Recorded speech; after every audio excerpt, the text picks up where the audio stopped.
Firstly, I would like to extend a warm welcome to Mr. Ampa Palaniappan, Vice President of the Southern India Chamber of Commerce and Industry.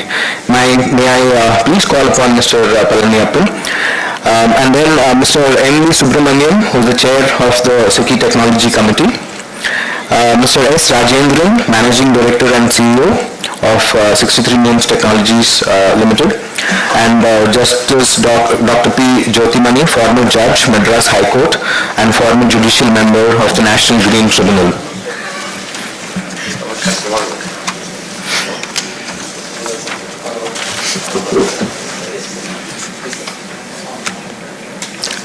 It's really a pleasure to have such distinguished people on the stage, sir. Mr. Palaniappan, sir, could you please come and deliver the welcome address for us, please? Good evening to all. It's a pleasure to see a full house on behalf of SICCI. A great welcome to all of you. Honorable Justice Dr. P. Jyotimani, former Judge of the Madras High Court and former Judicial Member of the National Green Tribunal.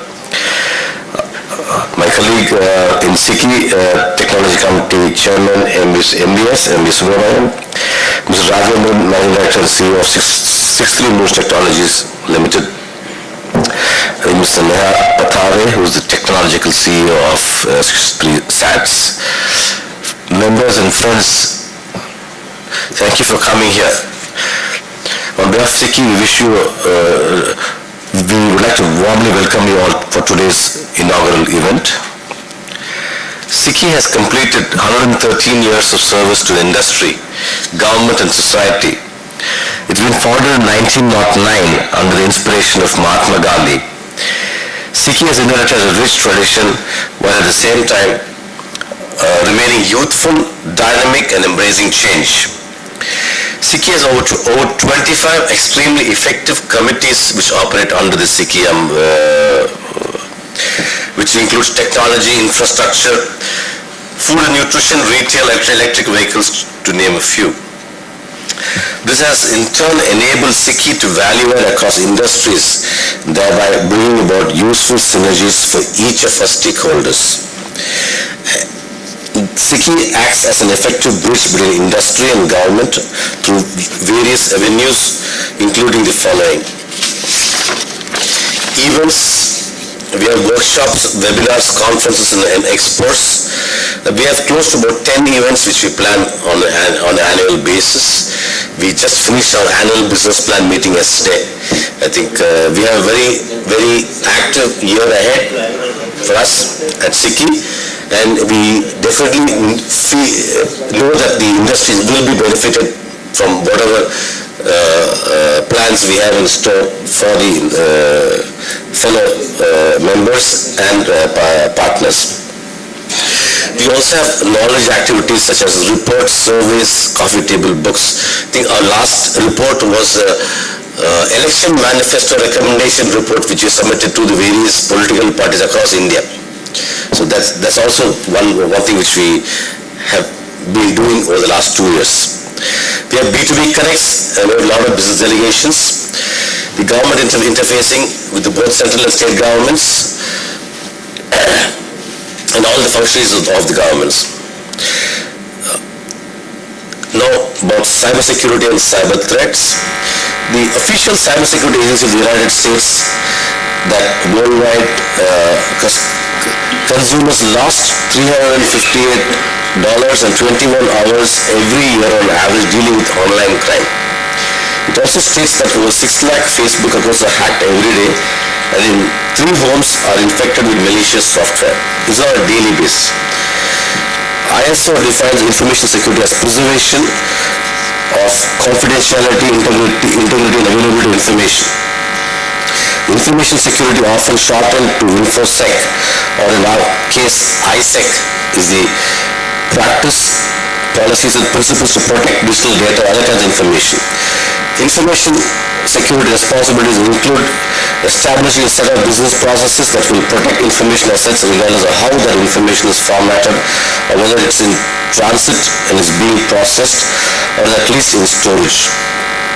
In short, InfoSec is how you make sure your employees can get the data they need while keeping anyone else from accessing it.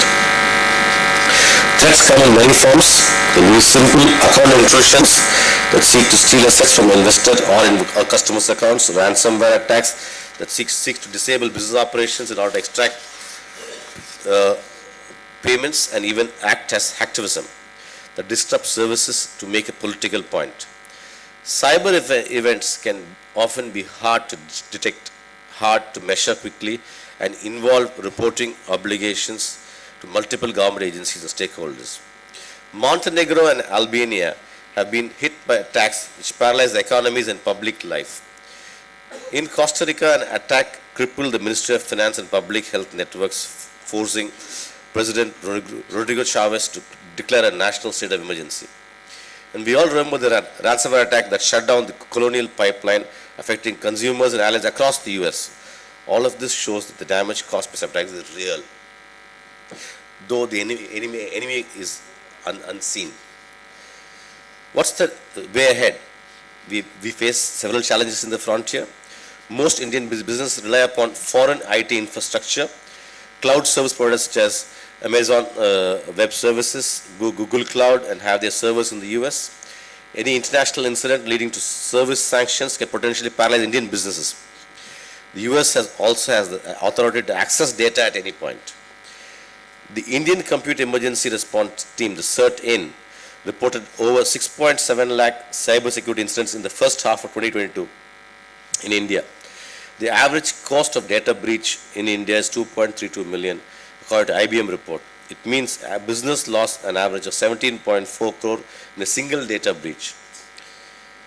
Exodus of money through crypto exchanges, trading apps, gaming apps, and NFT platforms is another serious threats that can hit financial stability. World over, efforts are on to counter these through various measures. Tamil Nadu, which already has a data policy and an AI policy, needs to revise cybersecurity policy 2020 to make it more relevant to today's context. I think it's changing drastically and very, very fast. So we have to bring it to speed. SICCI would be happy to offer its full support in this regard to the government of Tamil Nadu. I take this opportunity to thank 63 Moons for the support and looking forward to working with them. On this note, I thank you all for being with us today, and I look forward to your complete support in the days to come. Thank you.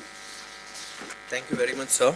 That was very insightful, and it's really heartening to see how SICCI is contributing to the cause of the industry as well as cybersecurity in particular. We are very, very privileged to be working with SICCI here in Tamil Nadu. And as you rightly pointed out with respect to cybersecurity, till now people were only talking about it from a US perspective or from a developed nation's perspective. But what we fail to understand is that as India, as a growing economy, the largest growing economy in the world, when you see innovation and investments happening in the country, that also garners the gaze of the cyber criminals. Today, it's become very, very easy for any youngster with little know-how of computers to just get easy access to tools and perform a cyber attack. In fact, in India, we've lost more than 10,000 crores to cyber attacks in the last 1 year, right? Through citizens who've been attacked through various methods of phishing or ransomware, etc. In fact, my colleague Nehar, who's the tech CEO of 63 Moons, has a special presentation in a while, and he'll be discussing in depth about how we can safeguard ourselves from these kind of issues. So going ahead, so let's move on. I will now invite Mr. M.V. Subramaniam, Chairman of the Technology Committee of SICCI, to deliver the theme address, which will set the tone for our discussions today. Thank you, sir. Welcome. Theme address, I have to think through how should I address such a way that I set the context for the people who are going to be talking here. Honorable Justice Mr. P. Jyotimani, then Mr. Rajendran, Managing Director and CEO of 63 Moons, and my colleague Vice President Mr. Ampa Palaniyappan. Thank you very much for setting the context yourself. Probably I have to go a little more detail. SICCI actually wanted to do a very large event on this cybersecurity, and we attempted last year to do that, and we also went to the extent of minister appreciating us, and then they wanted to form a ecosystem where we will be the advisors to the government of what initiatives which we have to take. But unfortunately, the government initiatives slowed down because the understanding of what they have to do was lacking in terms of how that infrastructure has to be built and all that. Nevertheless, SICCI thrived to make sure that we are able to again deliver it to the people as well as to the government whenever the election is over. Probably we will initiate it because there was discussion, as you all aware, that minister have changed, that ministry did not show much interest on this subject. Setting the context, that is something which has been given to me as a theme. I was also looking at what will be the threat for this year 2024, because the threat keep changing. That is what I assumed. But when I saw that the top 10 threats which is going to be there for 2024, which is going to be taxing the people as well as the organization as well as the country. The first one which I noted down is ransom attack, which is there for right from the time when the computers and the digital things were on. There is approximately 1.7 million attacks per day has been done globally. So this is the top one in terms of what is the kind of attack we'll get exposed to. The second one is, I will also give some context of movies which I have seen. Second one which I saw was IoT attacks, which is approximately, they say there is 14.5 billion, 14.4 billion devices that will be there by 2025, and there will be a 20 billion devices connected by 2030. I do not know how many of you saw the movie CBI 5. If you have not seen, probably go and see in the Prime this thing. This typically how a heart patient which has that machine been attacked and the minister will be murdered. Though it was looked like a story, actually all these are going to be really possible. But if it is going to be gaining somebody, I do not know how many of us will gain putting the minister into the sleep bed. The third one, cloud attacks, which is going to be a bigger one, because as you all aware that Microsoft 2021 was attacked and there was a shutdown for 20 minutes, I think, right? Around 20 minutes, and they were able to bring it back. The reason for the cloud attack is, we all know that everybody is now moving towards cloud, but security which has to be by part of our configuration and our management, we all forget and probably we think somebody else will take care of the security, that people who provide the cloud, which is something which is going to be the third largest attack which is going to be there. So the fourth one, the detailed service attack, denial of service attack, which is, they say enterprises will go through that. That is the fourth one. Fifth one is, which is there prominent, is a phishing attack, where most of us get into this because we get a link. Now also we get many calls and there are many links which says that if you have not paid your amount, or if there isn't something which is in credit card, probably you click the link and then you give the detail, probably you will be able to sort it out, or they will make sure that you understand it such a way that you can be able to pay it in installments. That is how they come to you. Somehow they get the information, somehow they try and pitch it to you saying that you have some amount which is pending, probably you have to pay it through installment. As soon as you give the detail, you can see that that is getting hacked. And people, the hackers are much more intelligent. I think there was one serial which I forgot. Maybe somebody else can tell that children in some village who continuously hack by phishing, and Jamtara, which was one of the popular serial, and people who have not watched it, please watch it. According to me, it's an educational thing, how we should not get phished. So the next one which is there, which everybody talks about now, this cryptocurrencies and blockchain. As you are aware, by December 21st, $150 million been hacked, and it was quiet, but it was not outside because many of us does not use cryptocurrency, so we were not bothered about it. But there was a hack even in blockchain and cryptocurrency that is going to be more prominent. The reason is there is less in terms of compliances for the country. It is not bothering them to look at it. So it will silently happen. We also may not be able to look at whether we have suffered or not, but we will get budged into it. So that is a sixth attack which I have written down.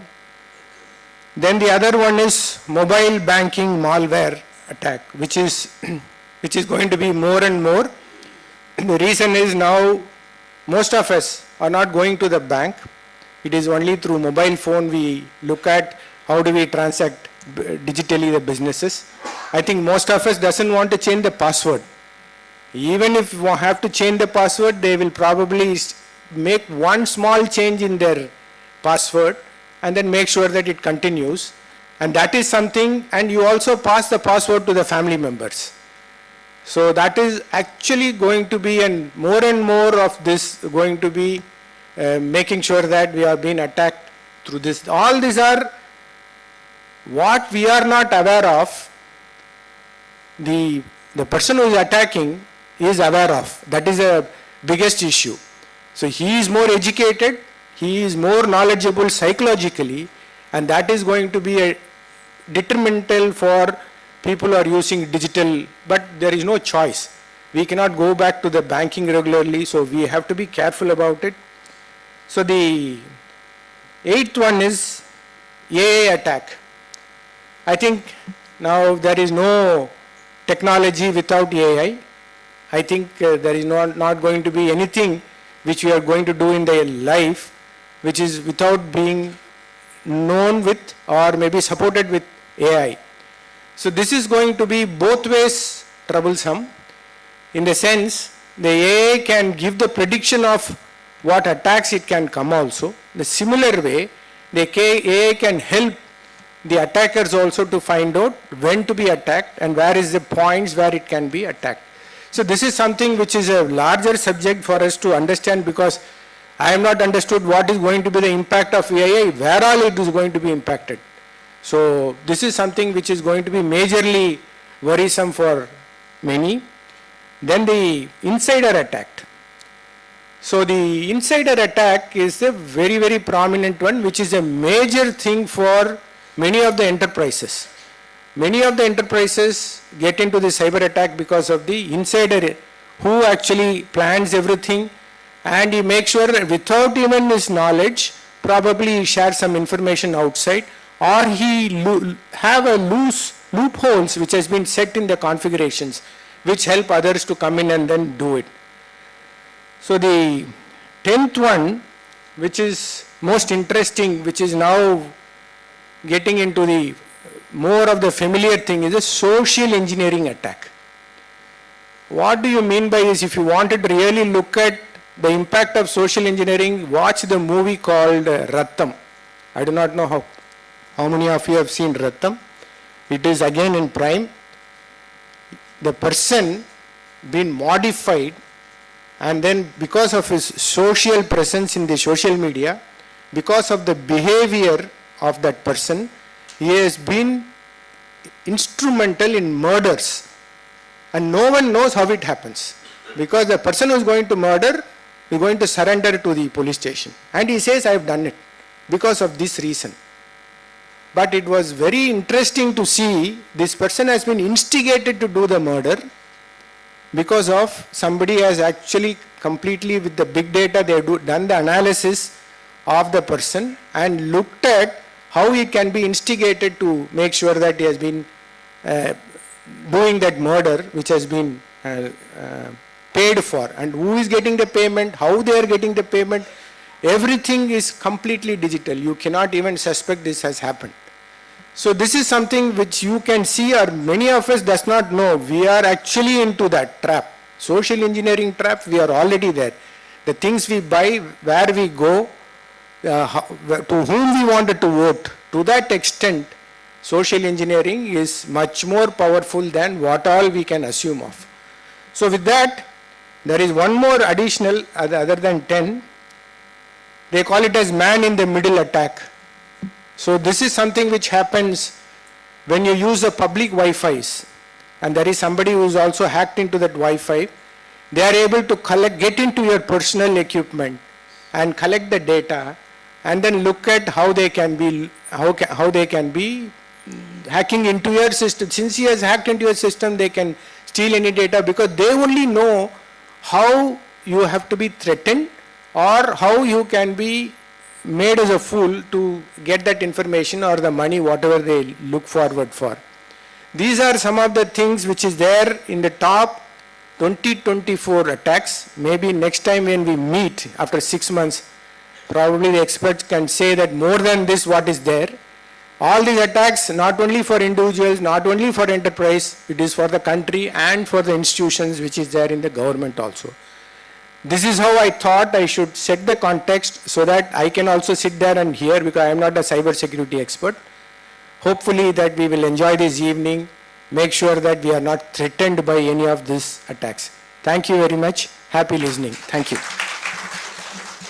Something that's going to happen, it's already happened. In fact, Abbott had to withdraw almost about 5 lakh of their heart pacemakers. And there is a term used by FDA for this, which is called murder by medical hack. So it's already, in the market. These things are happening. The only problem with all of us is we think that it will not happen to us, and that is the biggest reason why it happens to us, right? So continuing on, we have a very special guest today. He is someone who has a very rich experience in corporate credit, treasury, investment management, international banking, overseas expansion, training, regulatory compliances, audits, research, and in many other areas of expertise in the financial sector. I'm very delighted to invite our beloved Managing Director and CEO of 63 Moons, who is also our special guest today, Mr. Soundaram Rajendran. So please, the dais is yours.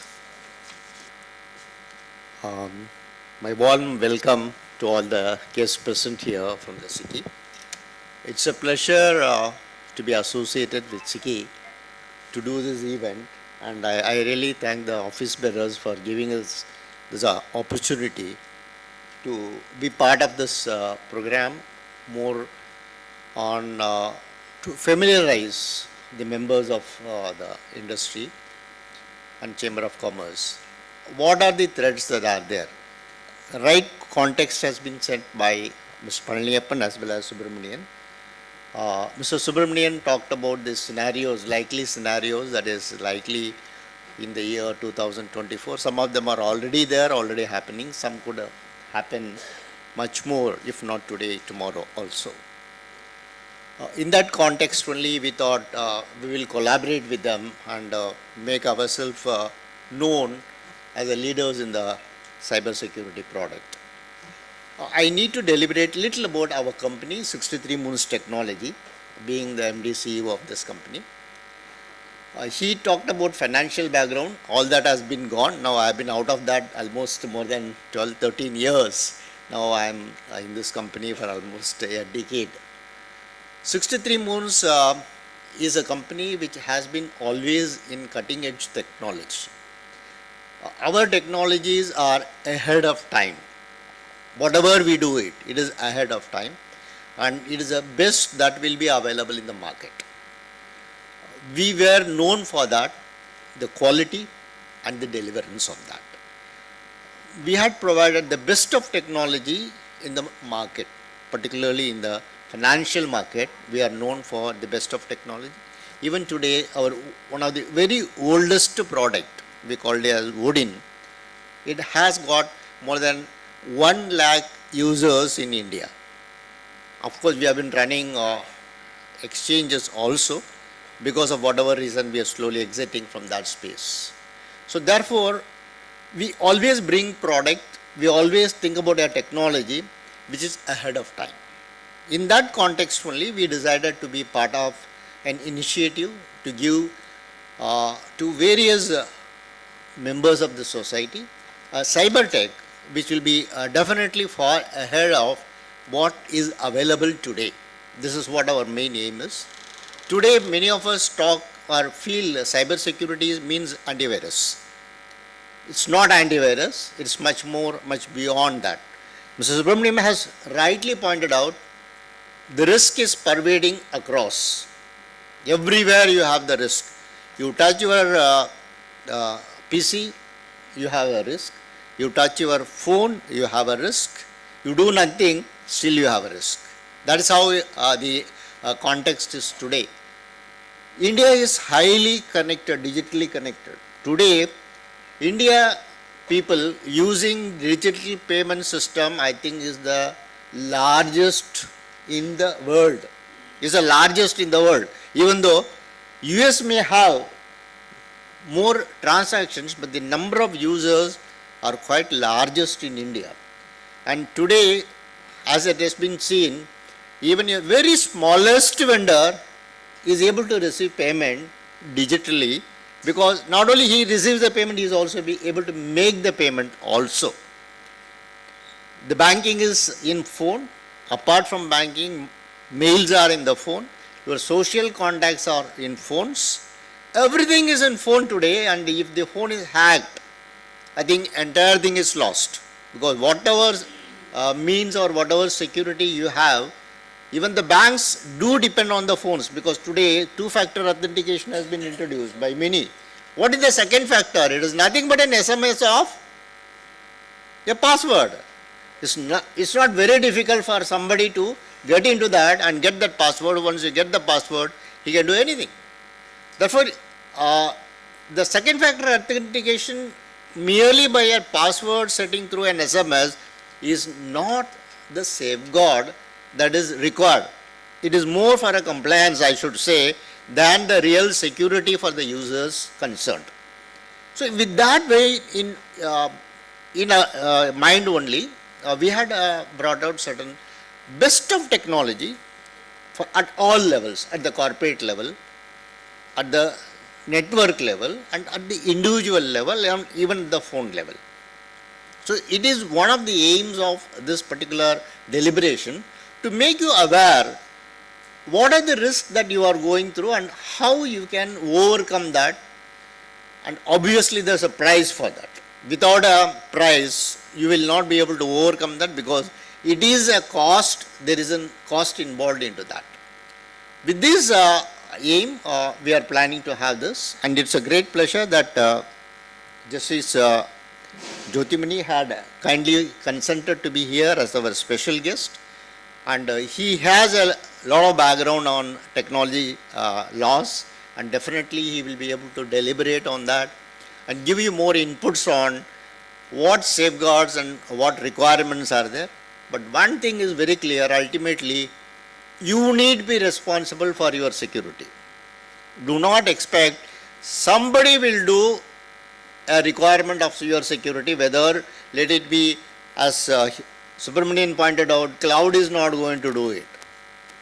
You will have to set it. Similarly, the passwords has to be much more important, much more superior, and even that password has to be very carefully chosen. So these are some of the security measures, and many times if you see in a big company also, default passwords are very common even in the most critical environment. Many of you may be working in IT companies.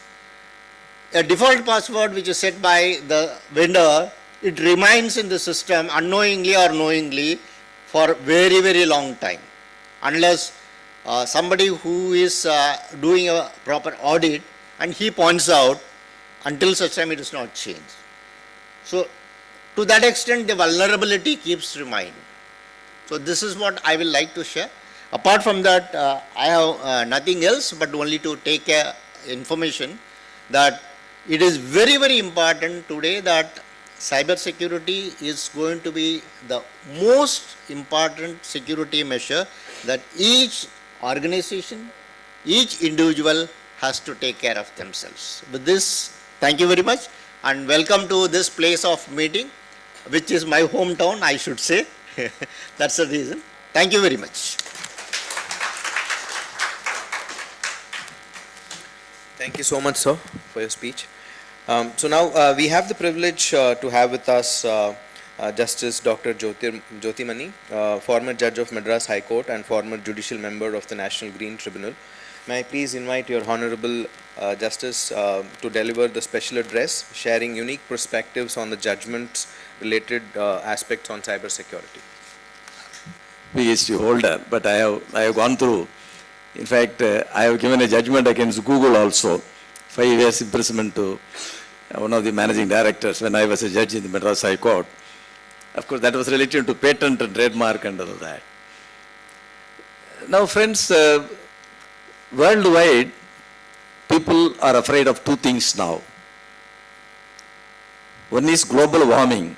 United Nations, UNEP is every now and then is discussing, I'm a life member of that. We are every day discussing on Skype as to how to reduce global warming, because if it is going to be beyond 1.5, even 0.1 is going to be a tsunami. We don't know when it is going to happen. And mostly it is because of the human negligence. Rich countries imposing on the small countries in the seashore to see that the sea is polluted and resulting in the expansion of sea, and sea water enters into the land, affecting the life. That affects straight away, because the nature retards, which we have been relegating to the last position so far. The second one is now cyber crimes. The problem regarding cyber crimes, in my view, it is not a crime in the strict sense of law, whether it is Indian Penal Code, any other penal law of any country. No, crime is a case where you commit an act. There is an act, and that act alone is not punishable unless it is coupled with criminal intention. We call it as actus non facitorum, nisi mensitria is a rule. Act alone of a person is not punishable unless it is coupled with a criminal intention. There is a dead body. Somebody has murdered. Who was murdered is investigation department's duty. Then when somebody was caught as murdered because material object has been recovered by police threatening and so many things, usually police threatens and beats and all that, ultimately the accused take them to a particular place where from the weapon is received. So material object is received. That is not going to be the end of the case. In what way the material object has been used on the dead body of a person in killing, whether it is an arwal, is a katti or something like that, whether it is a 3-inch one and the wound is 7 inches and this katti is only 3 inch, but it is recovered because this accused has given confession because the police has beaten him, and ultimately the scientific evidence is going to be against. Therefore, that is a normal offense. Those offenses depend upon the investigation, how investigation is done and how honestly investigation is done, how human right is not affected by police department, which normally they do. This is a normal offense. But in the case of cyber criminals, there may not be an intention to commit an offense, but still they commit an offense, but you are able to find out a person, but you are unable to give him 7 years imprisonment or life imprisonment. If it is a hacking, in a particular type of hacking under the Indian Information Technology Act, life imprisonment can be imposed. In cases where the cause is sexual harassment through this technological process, up to 7 years imprisonment. If children are abused through the technological process, up to 5 years imprisonment, these things are all available under law. Then, no country in the world is able to find out a criminal and accused as a criminal to impose sentence on him in respect of cyber crimes. There are 4 instances which happened in 2017. 4 instances happened, the cyber attack, cyber terrorism, all these things have happened, but in few hours it was retrieved. Therefore, there was no possibility for the accused to be brought before the International Court of Justice, whatever it is, because it becomes an international offense, you know. The offense is not, because your law is applicable when an offender is within India. It is within the territorial jurisdiction of the country, only your law is applicable. Suppose somebody is in Mecca and he commits an act of cyber attack. Who is going to, and the consequences in India? It is said that out of all countries in the world, India is the 3rd largest country which is affected by these sort of cyber crimes. First being United States, but they are able to, but they are very small people compared to India, which is a developing country, and China is the next one.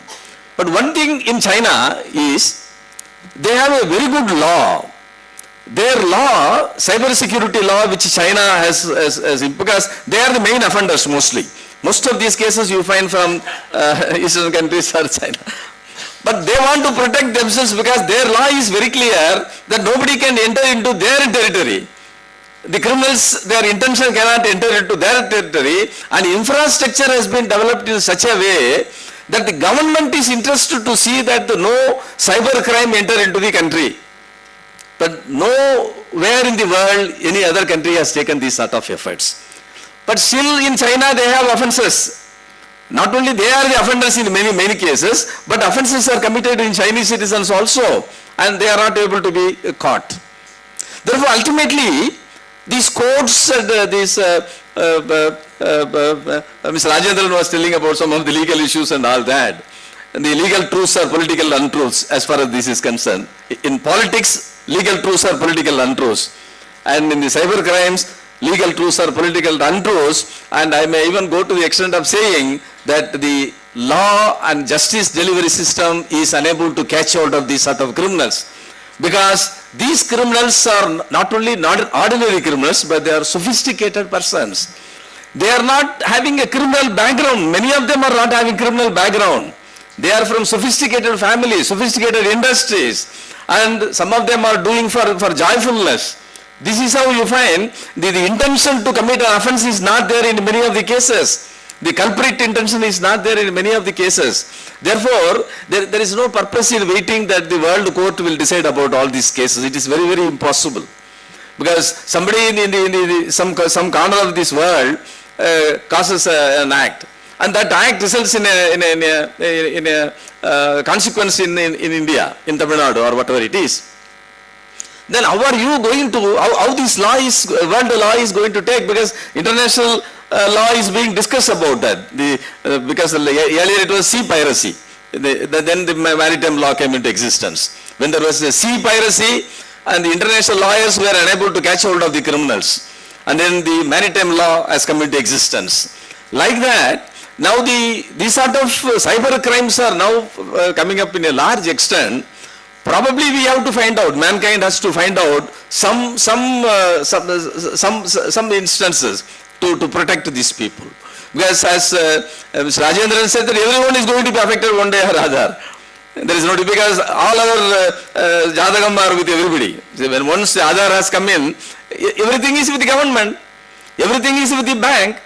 It is very easy to get information from the government and bank. It is very easy. Because under the Right to Information Act, you get some particulars, and from that particulars you go to the end of it, and then you get the entire Jadagam of the man. And get everything done what you want. Therefore, everything is transparent. See, at the time when the Information Technology Act came into existence in 2000, the offense was not known. That is why the law says the technology must be developed, and for that purpose this law came into existence. This law does not say that it has come into existence to curb the criminals. It doesn't say that. Except section 76 and 73, they impose punishment in cases where there is a violation of information. which affects individual or nation or defense. Then in that case, there is a punishment imposed. So they have not anticipated all these things in the year 2000, And subsequently, it has gone back, and it was individual security, then it was a national insecurity, and then it becomes a world insecurity now. At one point of time, it was defense insecurity. Now it is world insecurity now. World leaders are unable to live peacefully because of this set of cyber criminals. Therefore, the better it is to prevent than cure. And for that purpose only these sort of conferences are done. These sort of conferences are done with the experts. See, the experts are very, very few. The cyber crimes, underwriting experts, and these forensic experts, we don't have people at all. In the courts, we used to call a man from Bangalore. He will have 100 cases throughout India, and he used to go and give evidence about the handwriting evidence, which is natural variation or abnormal variation. All those things he only knows. Only based on that he gives evidence. Expert evidence is acceptable. So, the experts are not available in this cyber security. And if you go to the court, if you come to the trial court, in the district court, where prosecution is done under section 63, there is no lawyer who is able to tell what is the nature of offense. What is the offense under the penal code? And it must be under the penal code, and then only it has to come under section 63 of the act. And that is why there are the dearth of the expert throughout the world I am telling about, not India alone. United Nations speaks every day about that. There are no experts. UN says that please increase the experts throughout the world. Please tell the experts to come to our place and then tell us what is to be done and what not to be done. So experts are one side. As China has done, probably infrastructure has to be developed. When a country wants to be politically or economically forward, they must be prepared to spend on the development of infrastructure. As long as a country is unable to develop infrastructure, it will be developed to see that their people are secured. And that is very important. That is one aspect of it. Second one is people have got responsibility, We have become lazy now. As our friend said, you go to some tender coconut shop, take for 10 rupees tender coconut, give your mobile.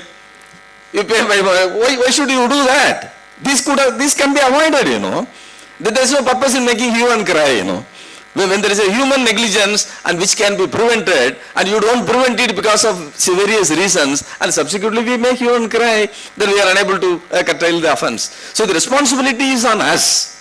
And that is why these sort of scientific offenses as to how to control them, how to prevent being attacked by these sort of scientific offenses or sophisticated offenses. Now for that purposes, there are very, very few experts, and those experts should come to the table and then tell us what is to be done, what not to be done. There is no purpose in telling, see, every time you change your password. How to do that? How to do that? It is very, my son is telling, change your password. You got so many telephones, so many people from Delhi are talking to you, and they may do this and that. And he is threatening me. Just as you are all threatening us, we are all threatened now. Like that, my son used to tell, then what is to be done? If money goes, it is okay. What is to be done?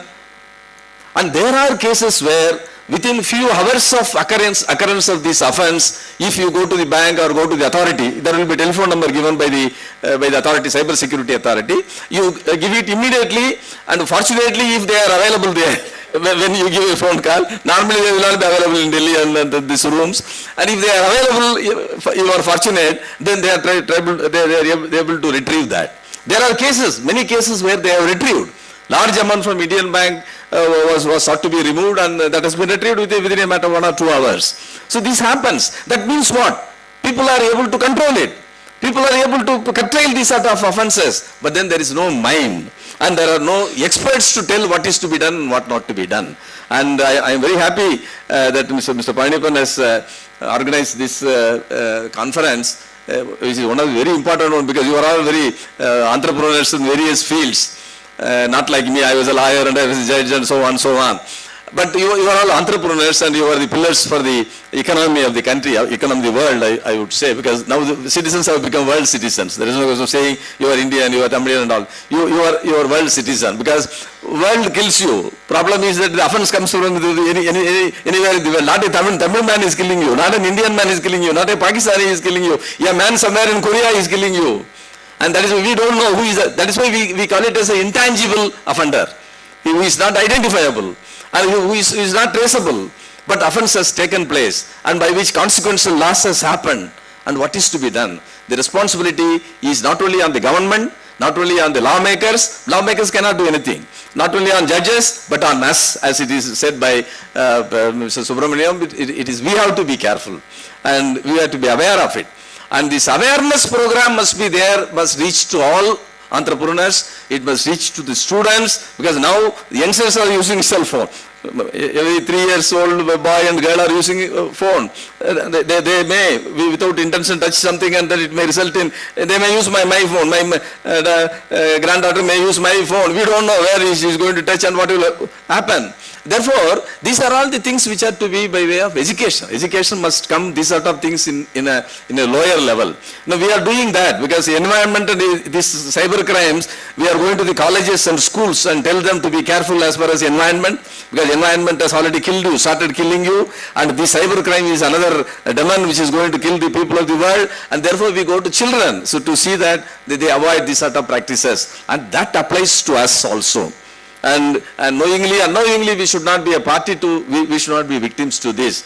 And therefore, we look forward with some of the experts to give their opinion, and we will try to find out what best can be done for the entire world, not for our country or our state alone. Thank you very much.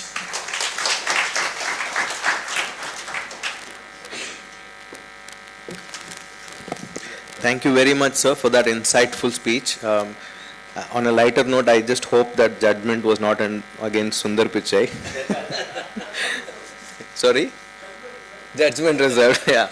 So, let's have, just to extend on what, sir was talking about the inability of our law to protect, or, having those kind of law to kind of exactly pinpoint on the cyber criminals.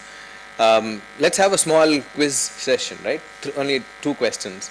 I'll just say that last year in 2023, there were 15 lakh cyber crime incidents that happened in India. Do you know how many FIRs were registered? Anyone? Sir? That would be a... sorry, I don't have any gifts, but definitely we can have some discussions outside. But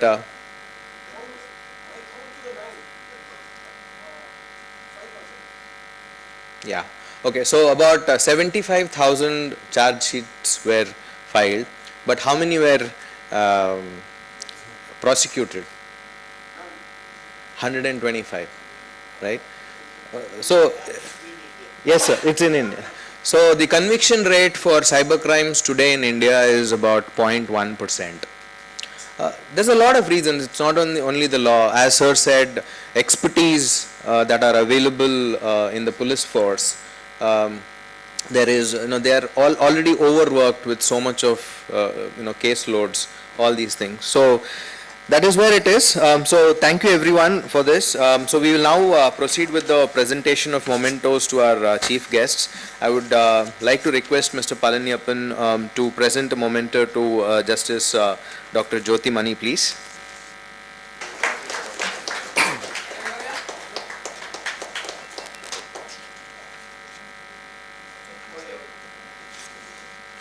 May I request Mr. Subramaniam to present a memento to Mr. Rajendran, Managing Director and CEO of 63 Moons, please.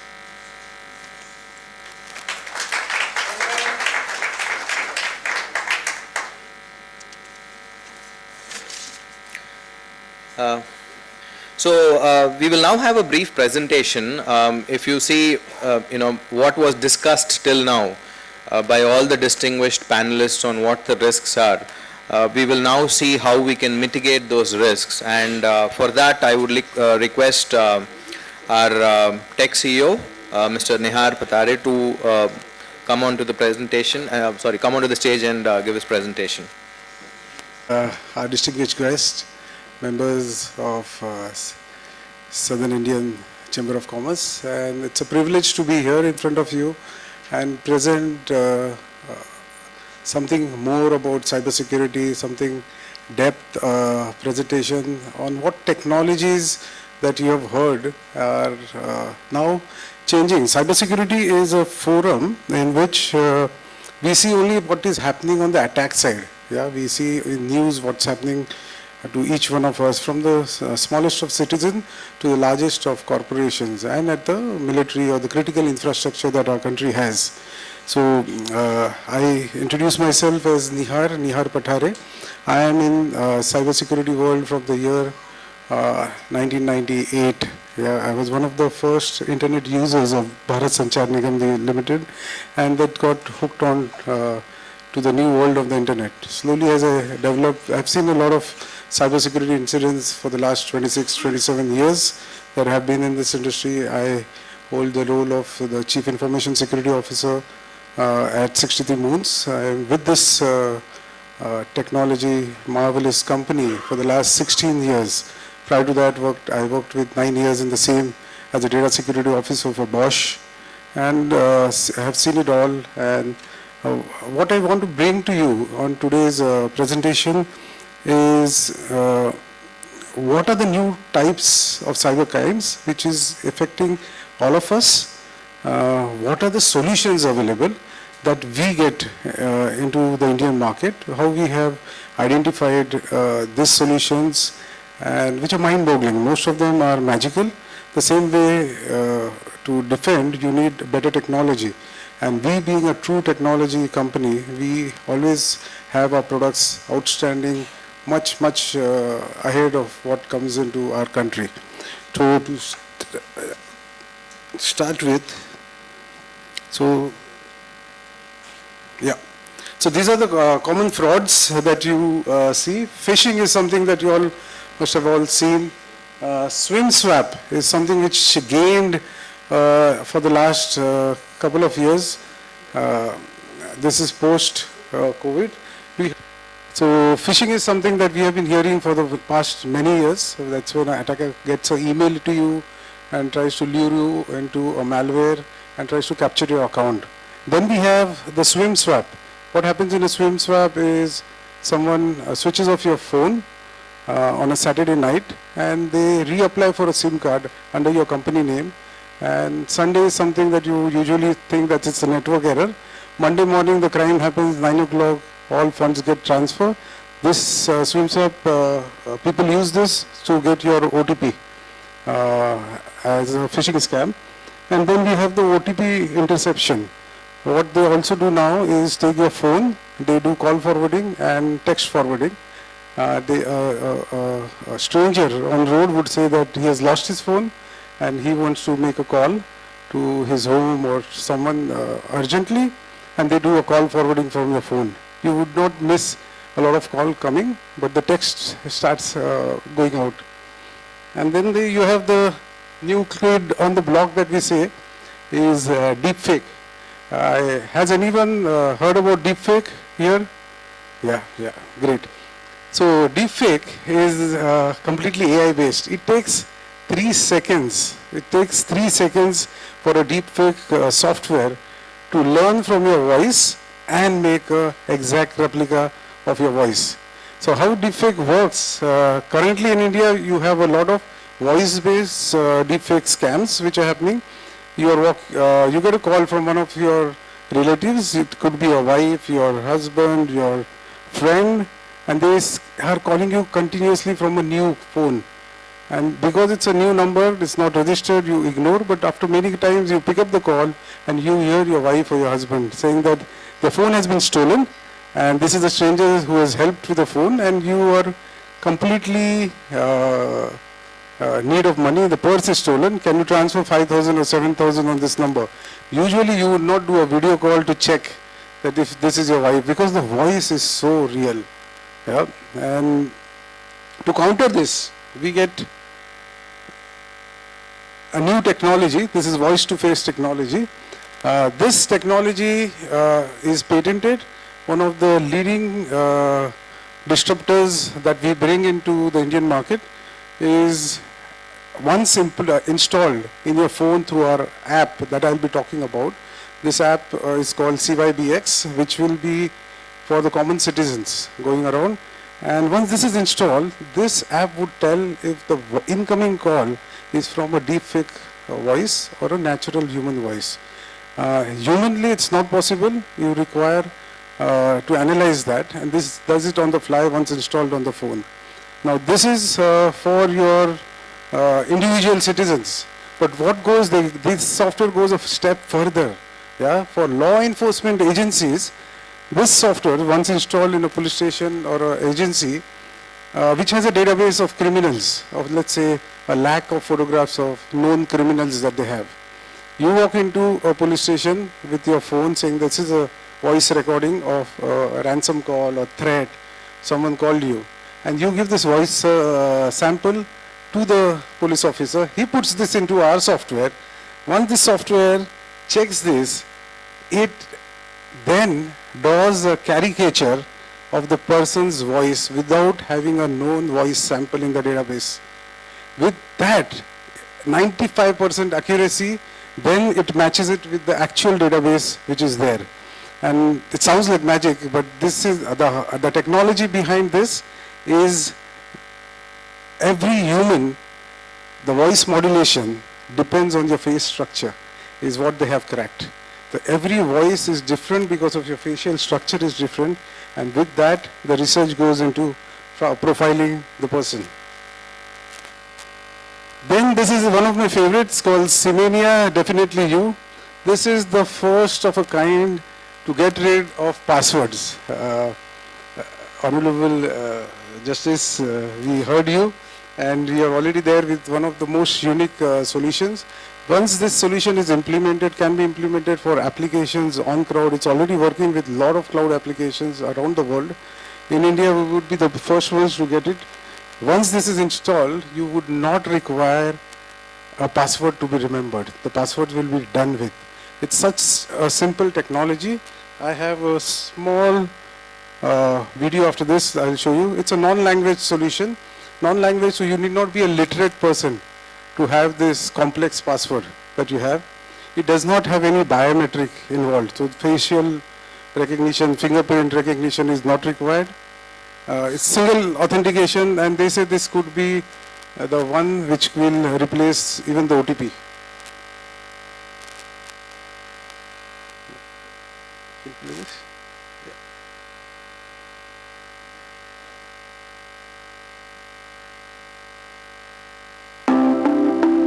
These days, most users still authenticate themselves with the old traditional password method. But not only that human memory is limited, there are over 15 billion passwords totally exposed in the darknet to anyone interested. Moreover, around 80% of all cyber attacks originate from the endpoint user using passwords. You can choose to use biometrics as your identifying factor, but you can never know where your biometric data will find its way. Meet Simania, a disruptive, passwordless solution. When registering, you first choose your secret symbol. Next, choose the length of your personal sequence. Now, you are ready to start a login session. Enter your username. Identify the location of your secret symbol and its random background color. On your smartphone, click on the matching location of the background color. Note, the symbols disappeared from the PC matrix and the colors are shuffled. On your smartphone, keep clicking on the matching location of the background color until the end of your personal sequence. Finally, click Done. And the verification is complete.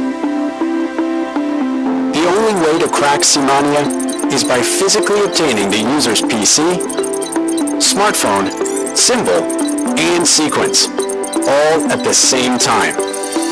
This is the next generation of passwordless authentication. Simania. Definitely you.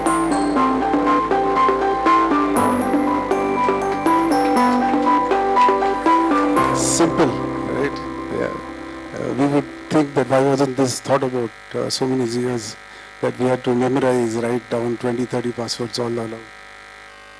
The next is a company that that we bring is for SIM swapping. The crime, what happens is usually when your phone is stolen or a SIM card is switched off, it is either switched on in some other place or the stolen phone goes away with your SIM card, it is again replaced.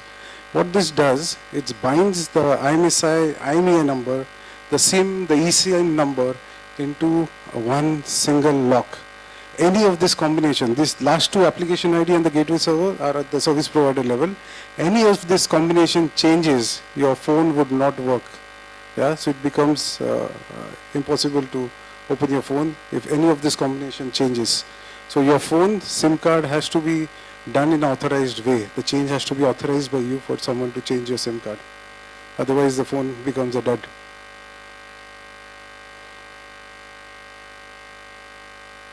Then we have one more technology that which uses cognitive visual human intelligence AI. This is one of the most secure retail transaction banking using AI. It's already done its trials in SBI. The talks are now on with RBI to move this as a regulatory note. What this does, the POS devices that you have, your credit cards, authentication, which uses OTP as a second factor authentication, it goes away with that. This new technology, actually when you are doing a payment transfer using a wallet, you use a Paytm or a Google Pay, you're transferring money or you're taking money from someone. You already, when you open an account on a payment wallet, you already submit your KYCs, right? So the software goes back down into the KYC, takes out the photograph of the person whom you are transferring or receiving funds and pops it onto you, showing that is this the person which is verified, is this the true person that you want. So you do not actually require OTP, and then you say, no, I was talking to a deep fake voice, a lady, but the pop-up comes from someone who is from Nigeria. Yeah. So this is how one of the software. So it is so advanced. They also are now, this is part of a Cyberdome project, which is for critical infrastructures. It is right now running as facial recognition at Mumbai airport.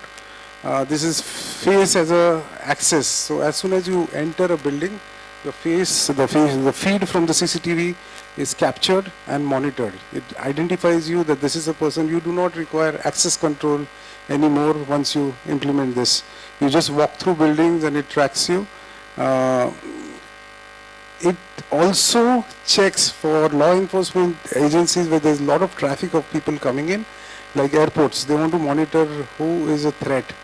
Currently, the number of people are less. It's usually the human intelligence who identify, which they are, of course, very good. They identify a person, but this software reads a face while you're walking, draws a green background frame around you, saying that this guy is in a happy mood, this guy is in a red, he's a terrible angry mood or disgruntled. So they can be sidelined and then identified on what the problem is. So this is eliminating a lot of false positives that you might have. And this is also in X-rays, the scanning. If you see at any airport, you check into a bag, right? This goes right into the conveyor belt. Gone are the days where they used to scan outside the airport and then they used to open the bags in front of everyone. This, once it goes down, this software reads the scanned output. The AI checks the color combination and tells the guard that this is a probable threat. You need to open this bag, instead of working on the human knowledge on identifying this. So number of bags and reducing the false positive is something that they do. So with this, I just give you a flavor on what are the softwares which would touch you. Yeah. And to get into that, we would be launching an app called CYBX for all citizens of India. I would like to show a sneak preview on why this app is the most disruptive app. There's no such app in the world. It is curated by using a few technologies, our intelligence, and we have the CYBX.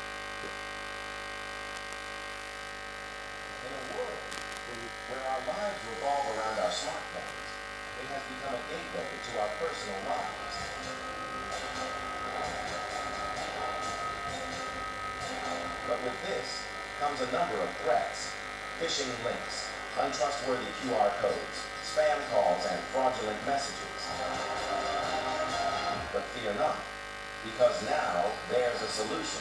That puts your safety first. Introducing CYBX, your ultimate defense against digital threats. CYBX will shield you. The app will have the latest updated database of authorized numbers across different industries. It will flash authorized calls in green and other calls in red after matching it with the database. CYBX will detect and warn you about potential phishing attempts, ensuring you are safe from malicious links or scams. CYBX will also instantly identify and flag suspicious QR codes, removing the possibility of the user falling prey to any scam. But that's not all. CYBX also prevents fraudulent messages from hampering your day by flagging them. Also check unexplained spikes in network or memory usage through real-time graphs. Rest easy knowing that CYBX is constantly learning and evolving, staying one step ahead of emerging threats in the digital landscape. CYBX, your shield against digital threats. The software is so powerful, it can ward off attacks like Pegasus from your phone. This is not an antivirus. This is something which actually protects your phone as one of the most powerful devices that you hold now. Most of the phones are more powerful than the laptops or the desktops that you use. All your wallets are here, so that's what we bring. And as 63 SATs, this is the architecture. We have tied up with a lot of companies from Israel, US, some are made in India. We have a portfolio which scans. CYBX is for the common man, 63 SATs is for the enterprise and corporates, medium, small, large enterprises, and Cyberdome is for critical infrastructures of cities, states, and at national level. Some of the Cyberdome solutions are not heard of. They are not available in the enterprise market. Something for air-gapped networks where one-way data transfer is required. Currently, people use USB to transfer data from one side to the other side. Here it is only one way which happens, and also application services. One of the most famous services that you see is red teaming service. Red teaming is an ethical hacking service. Given a consent of a company, we could then become an ethical hacker and get into the service and check what are the flaws that the network has. And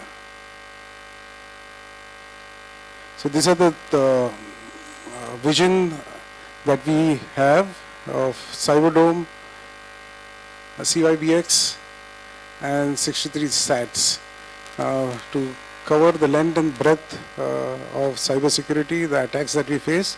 So before I end my presentation, I would like to show a video to sum up what's happening globally, what's happening in India, and how we are prepared to defend the same.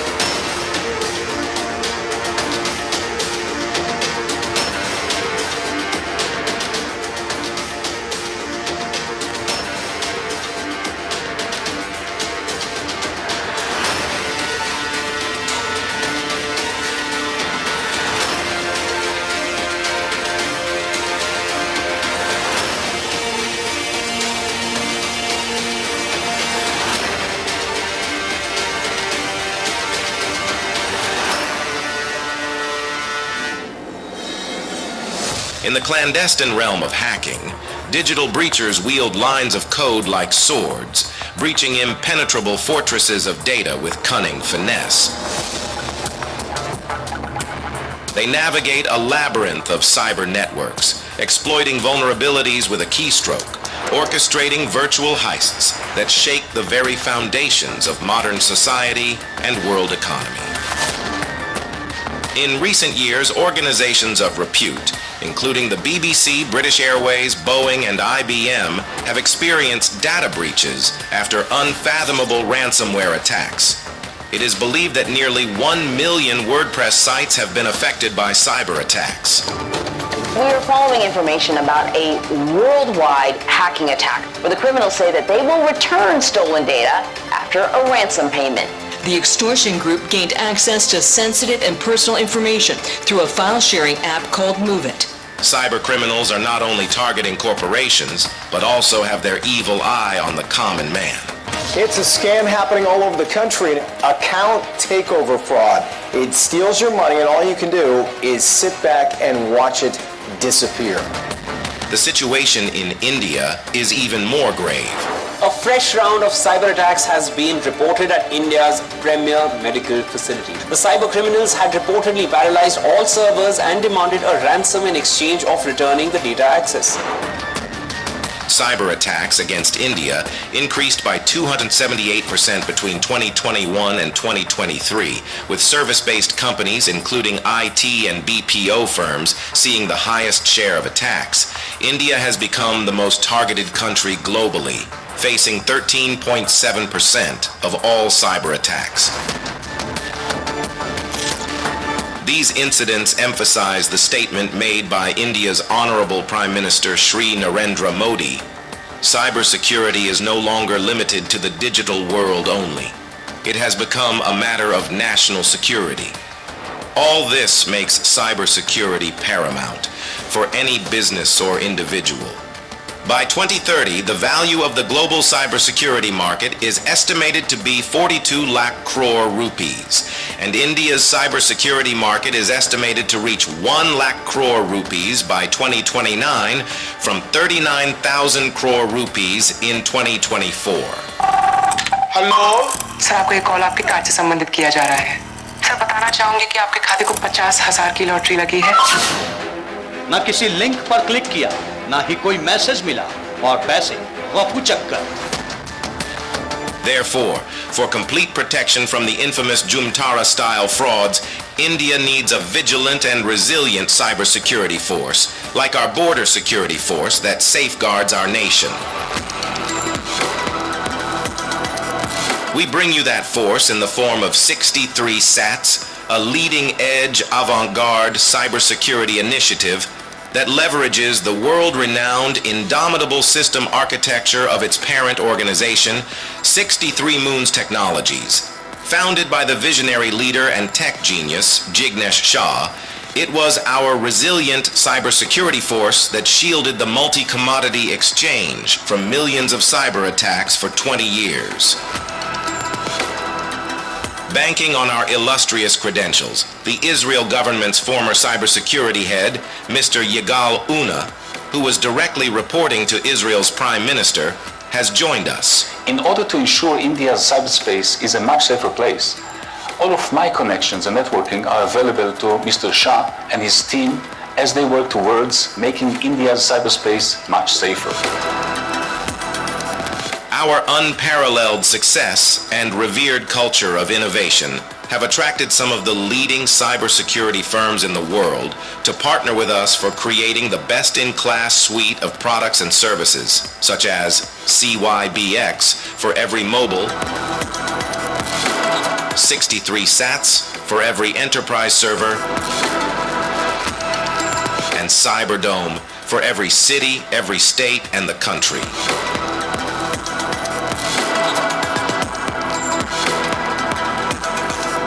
Together, let's safeguard our country against cyber threats with our Cyberdome. Let's together create a decacorn story in the hectacorn universe.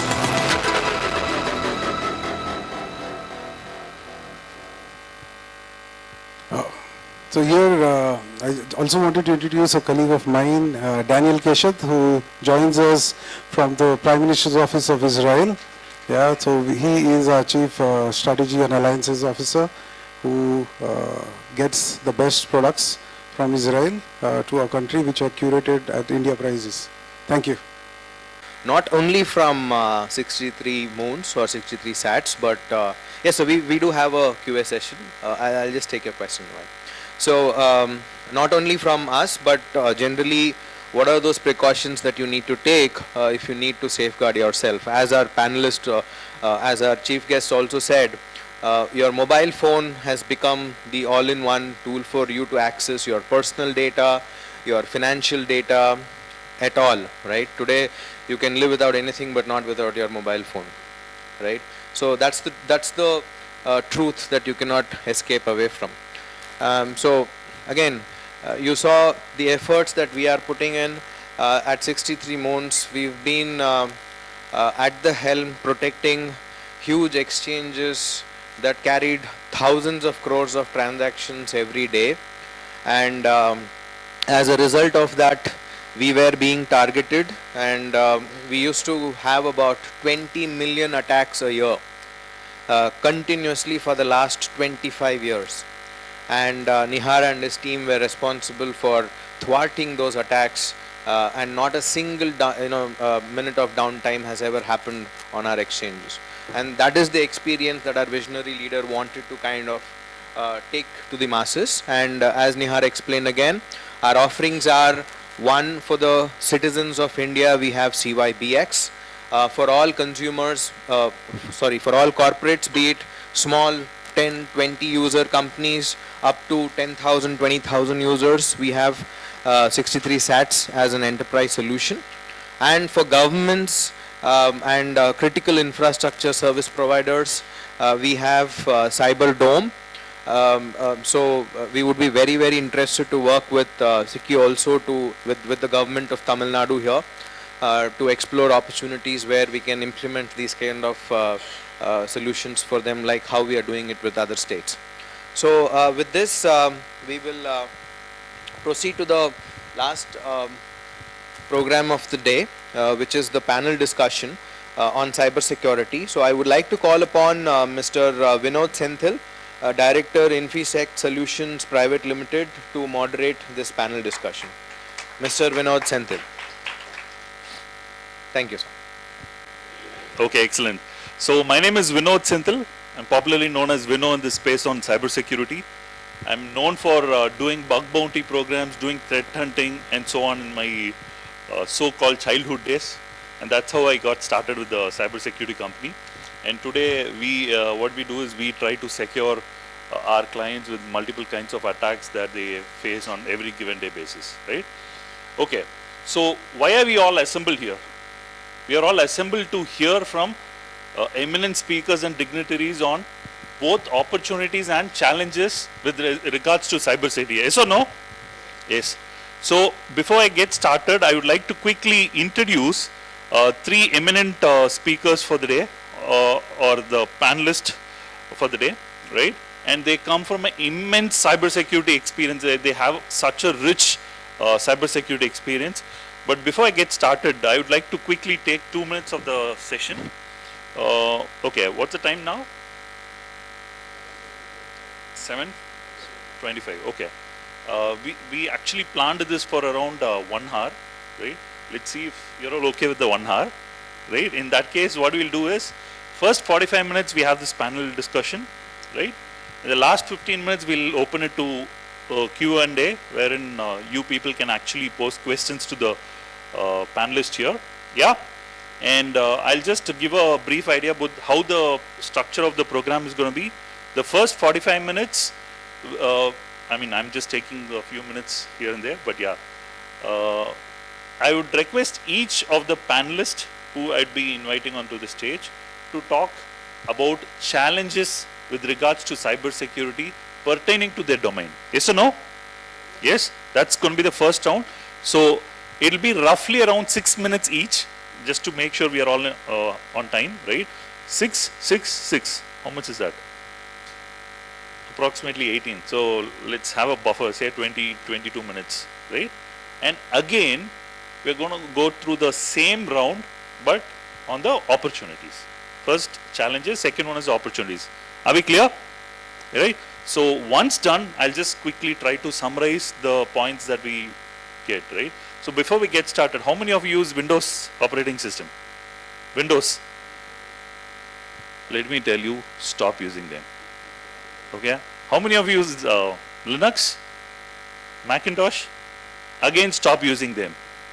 How many Android users? Again, stop using them. Let me ask you this, how many of you use emails? Yeah, exactly. Please stop using them. When I say stop using them, I don't really literally mean stop using them. I just mean to say that you have to understand how the technology functions. It's like a double-sided sword. You touch this side, you can get cut. You touch this side, also you get cut, right?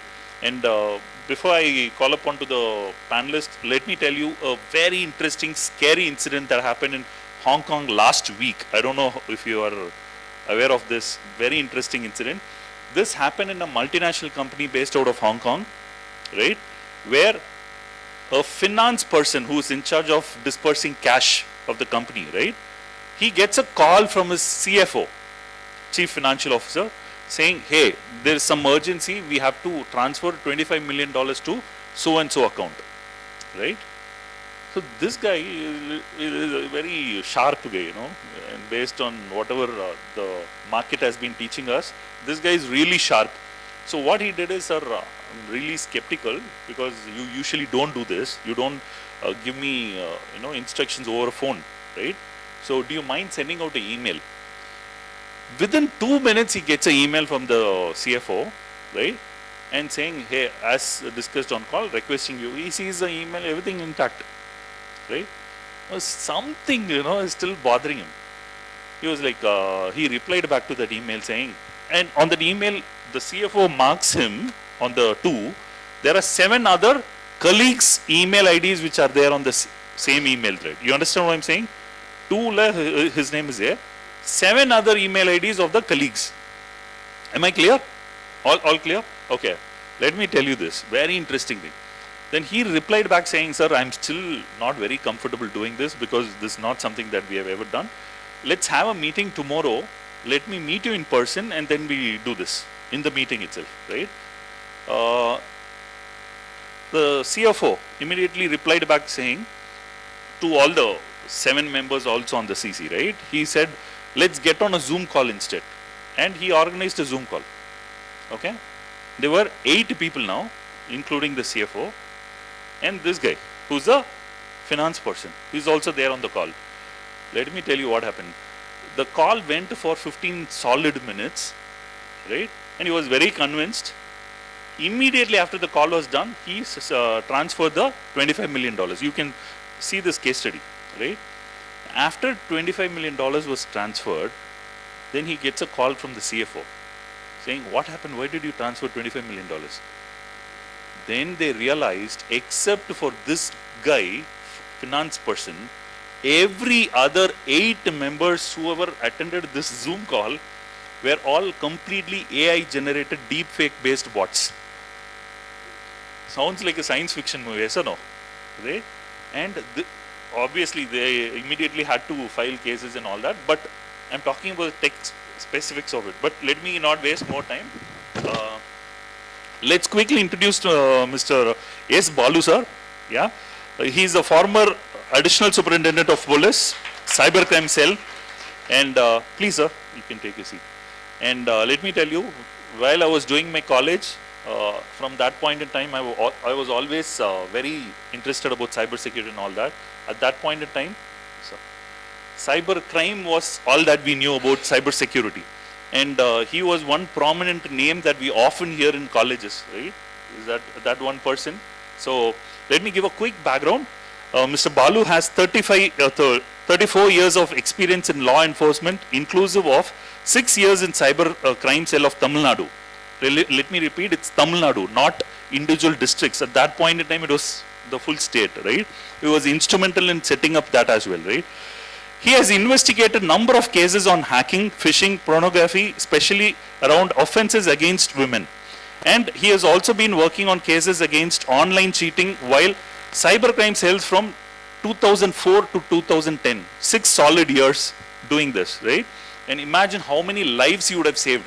I have also seen people, you know, playing rummy, losing so much money and committing suicide, right?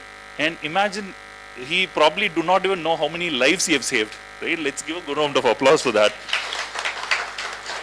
right? He is retired from his service from 2010. During his tenure in cybercrime cell, He has undergone various computer forensics trainings and experience in delivering lectures from cyber law enforcement to students, right? So really looking forward in hearing you, sir. And let's welcome Mr. C. Mohan, sir. Yeah, I was seeing him there. Oh yeah, sorry.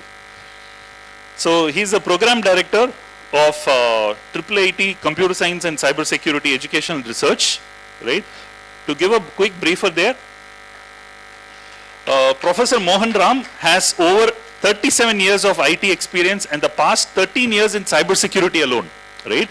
And he's done immense training in and around US. He teaches cybersecurity courses at IIIT Bangalore and heads the Center of Cybersecurity and Education Research, right? In case there are students, whoever likes to get some inputs from esteemed faculty like him, please feel free.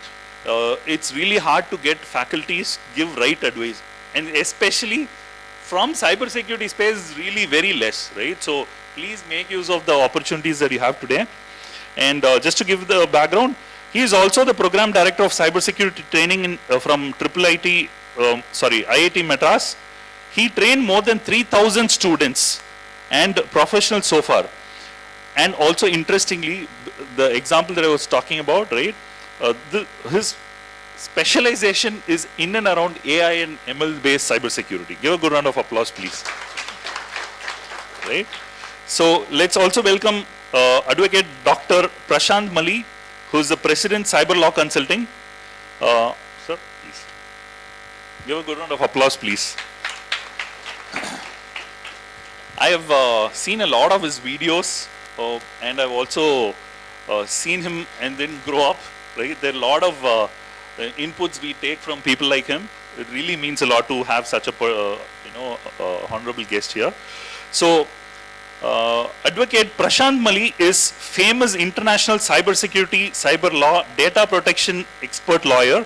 He is a thought leader and a TV personality. I have also first seen him on a TV, right? Especially on some YouTube recordings. I've seen multiple sessions of his. He practices cybercrime, data protection law, AI, blockchain, fintech, and e-commerce specifics. He has also been into economic offenses wing-based crimes, trademark, copyright, consumer laws, IPR, and electronic evidence. He has more than 25 years of experience in this space. He is published author and authored close to 8 books, right? And it's again on cyber law, cybercrime, data protection law, GDPR. How many of you are aware of GDPR? Okay, how many of you are aware of CCPA? Okay, GDPR is European Union, right? CCPA is California Consumer Privacy Act. Yeah, all right. So he has authored more than 16 research papers and has written articles in all leading magazines and newspapers in India. Let's give a good round of applause to him as well. Okay, I am not going to disturb the whole program. I'm just going to pass the mic on, ask them to share their thoughts around challenges around cybersecurity, requesting each of them to see roughly around 7 to 8 minutes each, right? Yeah. The 63 Moon conference on cybersecurity. It's indeed of the hour. We go across, I'll be in the opportunities section talking about what are the things with IIT Madras we have initiated, and a lot of you can contribute to that as well. So having got the mic first, it's a great advantage. I think, I forgot your name, but he mentioned the right word. The major challenge for most of us is awareness. And nothing will happen to me is the statement he said, and that's very true. Okay. Let me tell you a case study of one of, very quickly. There is a spinning mill in Aruppukkottai, and the owner of that mill is uncle of my friend, very close friend in Coimbatore.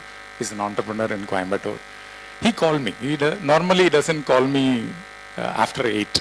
Generally, we have a respect for family time after 8. But he called me around 9:30 and said, Mohan, I have a problem. My uncle lost 46 lakhs from his bank account. Can you send somebody to Aruppukkottai and see what happened? So being a friend, I said, it's tough. Okay, anyway, we'll book a bus, and we sent an engineer to Aruppukkottai. And he was using a ERP in the cloud. And no security at all.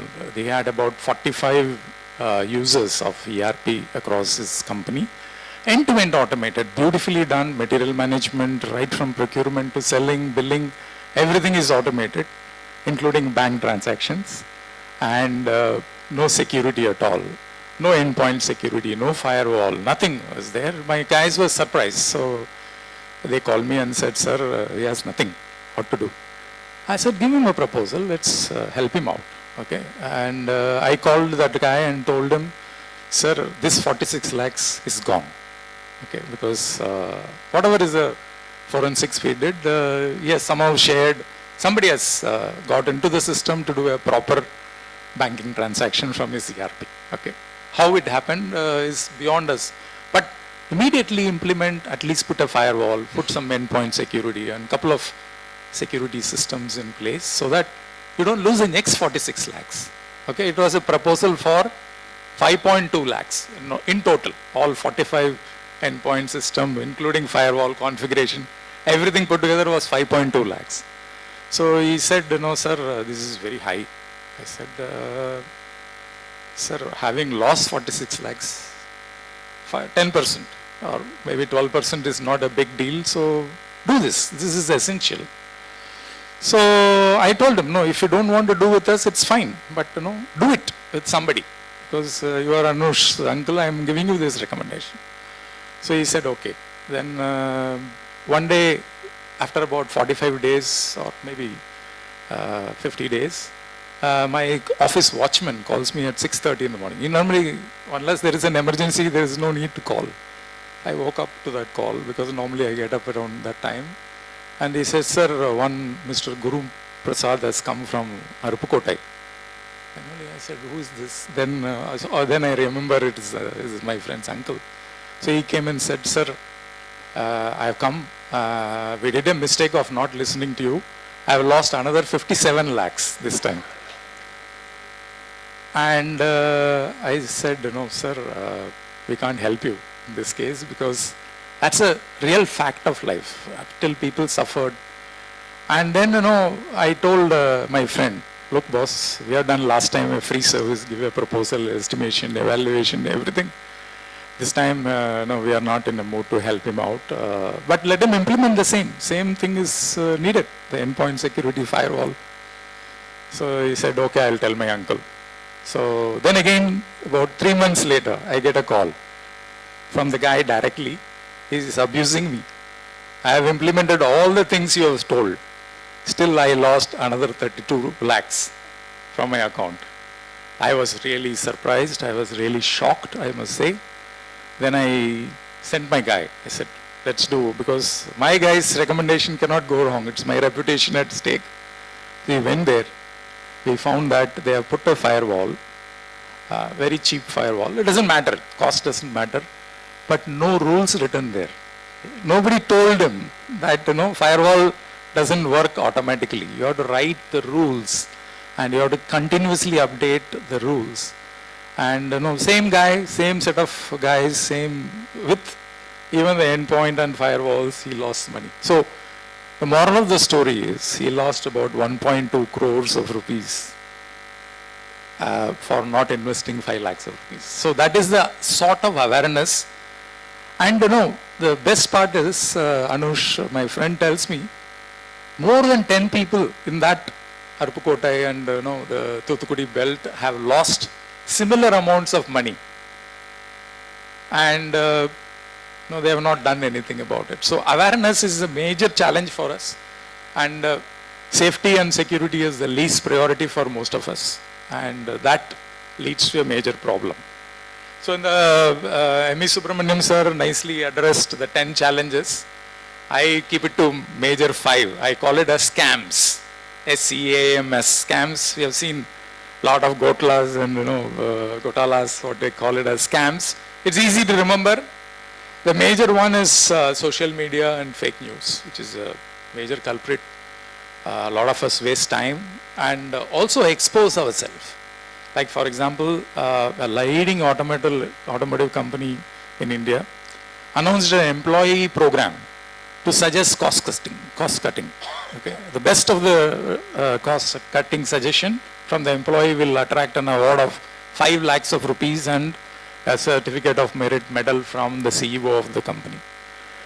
So a person won, went through a very transparent process. But what he did was, in an excitement, he went to the Facebook and posted, I won an award from the CEO, 5 lakhs of rupees. No problem. You have to, Facebook is meant to share good news with the friends and family. But what he did subsequent to that was the problem. Because he went on to explain what was the problem in his company and what suggestion he gave, how it saved the cost and other things, and exposed the entire company's scenario in the Facebook. You know what happened? The competitor took that and made the cost cutting before this company can do. So people inadvertently post things. So first of the scam, S is for social media. You have to be extremely careful. That's a challenge. People in excitement just go overboard. Second thing he had rightly pointed out is cloud. Everybody is moving to cloud and cloud everywhere without understanding the security is still our responsibility, not the cloud service provider. And the third one is rightly pointed out, application of AI/ML. I teach at IIT Bangalore. We have been working on the artificial intelligence part of it, the submission. See the level of, and the same way AI/ML is extremely used by the hackers to understand what could be your predictable password and what could be the next step you are going to do. And it's very scary, I would say. I would not, like you mentioned, threatening. It's frightening. If you are inside the cybercrime world, it is really frightening. And the next of the thing of the scam is M for mobility, mobile. And we are moving at a rapid pace into 5G, 6G. People are talking about it without. Last 2 weeks back, I was in a pilgrimage. I couldn't connect to a call in Teams at a village where the temple is situated. So it's a sad thing, but now with the movement of 4G, 5G and 6G, the security is now the responsibility of the end user.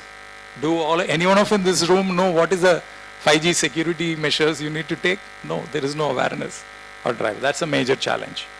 And he pointed out about the social engineering.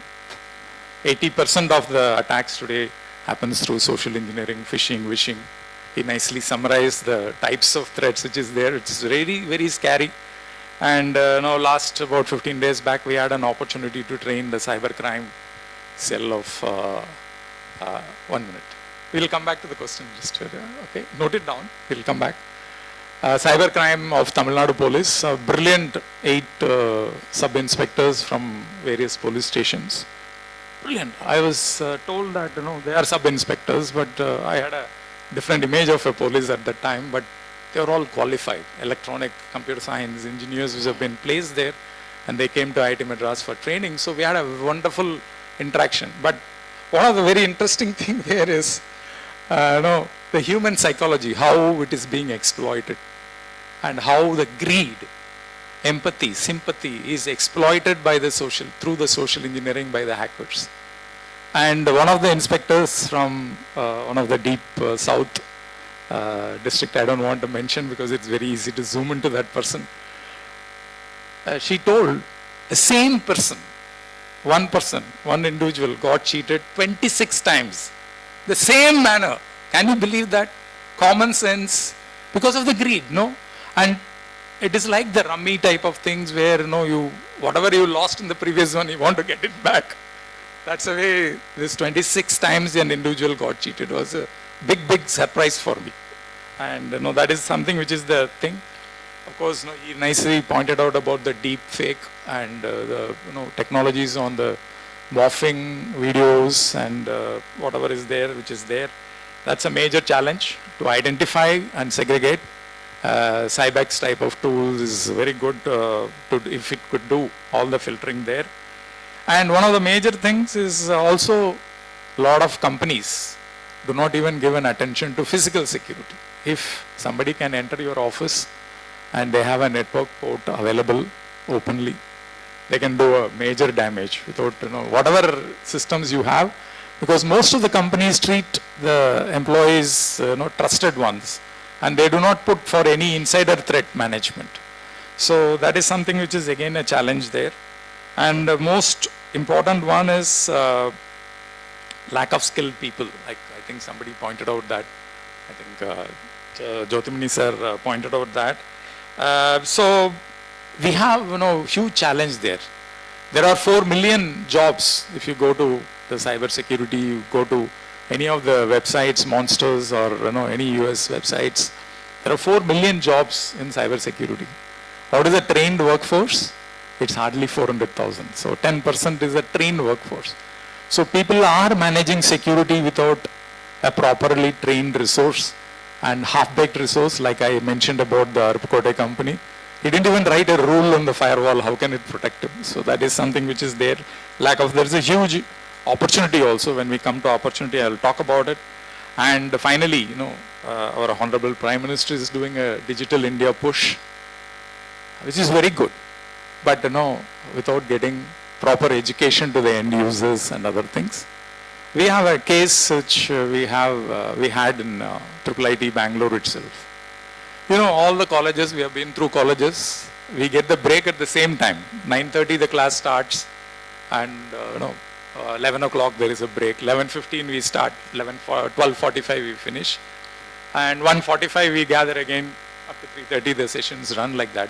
In that window of 15 minutes, the canteen guy, there is a canteen in most of the institutes, is most taxed one. Something like in our institute, 600 people walk out, and at least 300 of them go to the canteen to ask for a coffee or a cool drink, anna samosa, anna puff type of things.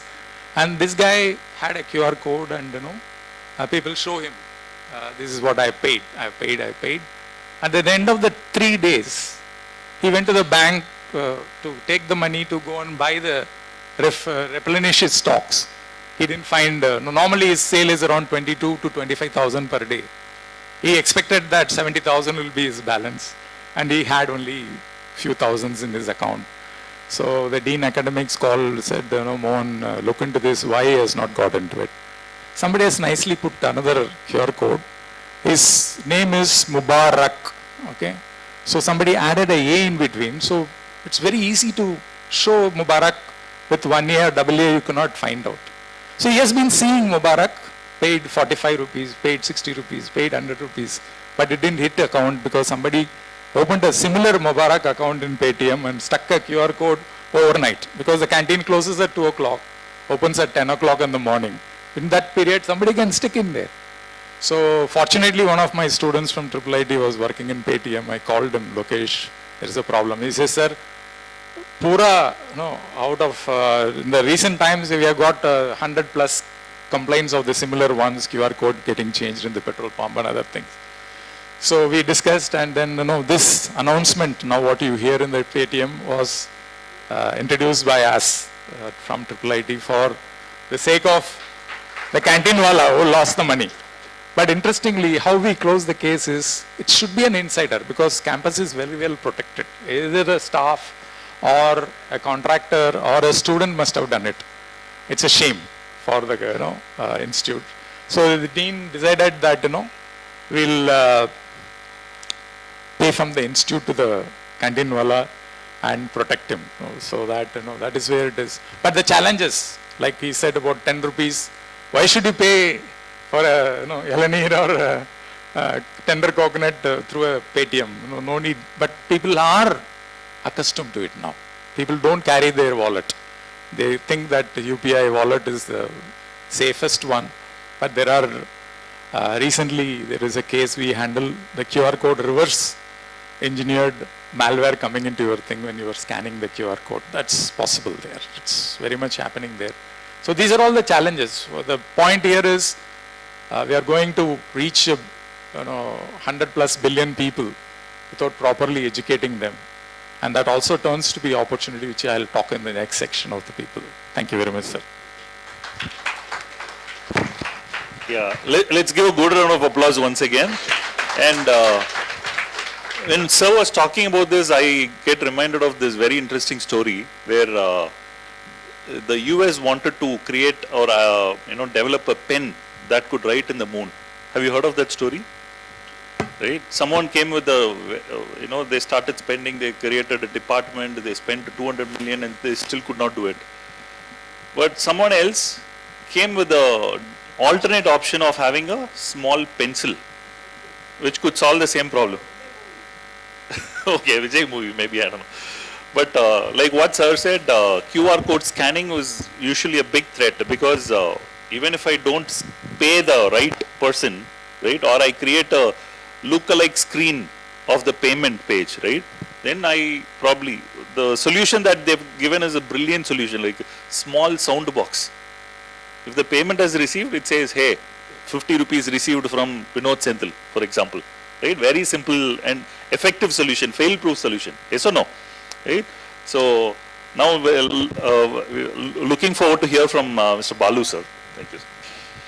Honorable Justice and other delegates, I was introduced as an eminent expert. I am not eminent.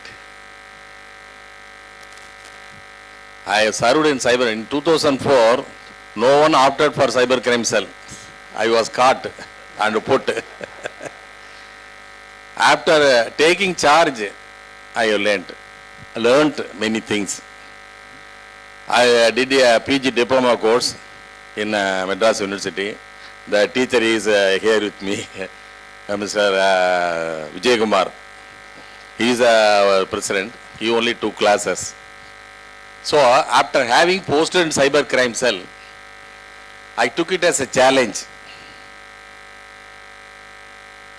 The first case, you mentioned about 1% conviction. The first conviction I got it under IT Act. It is my case. Not to create any encomium from you, but the confidence level. Because I am not an expert. I am a police officer. After posting in the unit, I have learned. Because our work is a guard. So, in the first case, I am gist of the case, accused and victim studied MBA at Mumbai. At the end of the 4 years, accused asked the victim, can we marry, can we have a marriage? That victim girl refused. So I will marry only the bridegroom seen by my parents. Oh, cool. Okay. No. Then she came to Chennai. That fellow is in Mumbai. Here, now, he is getting an offending call from men.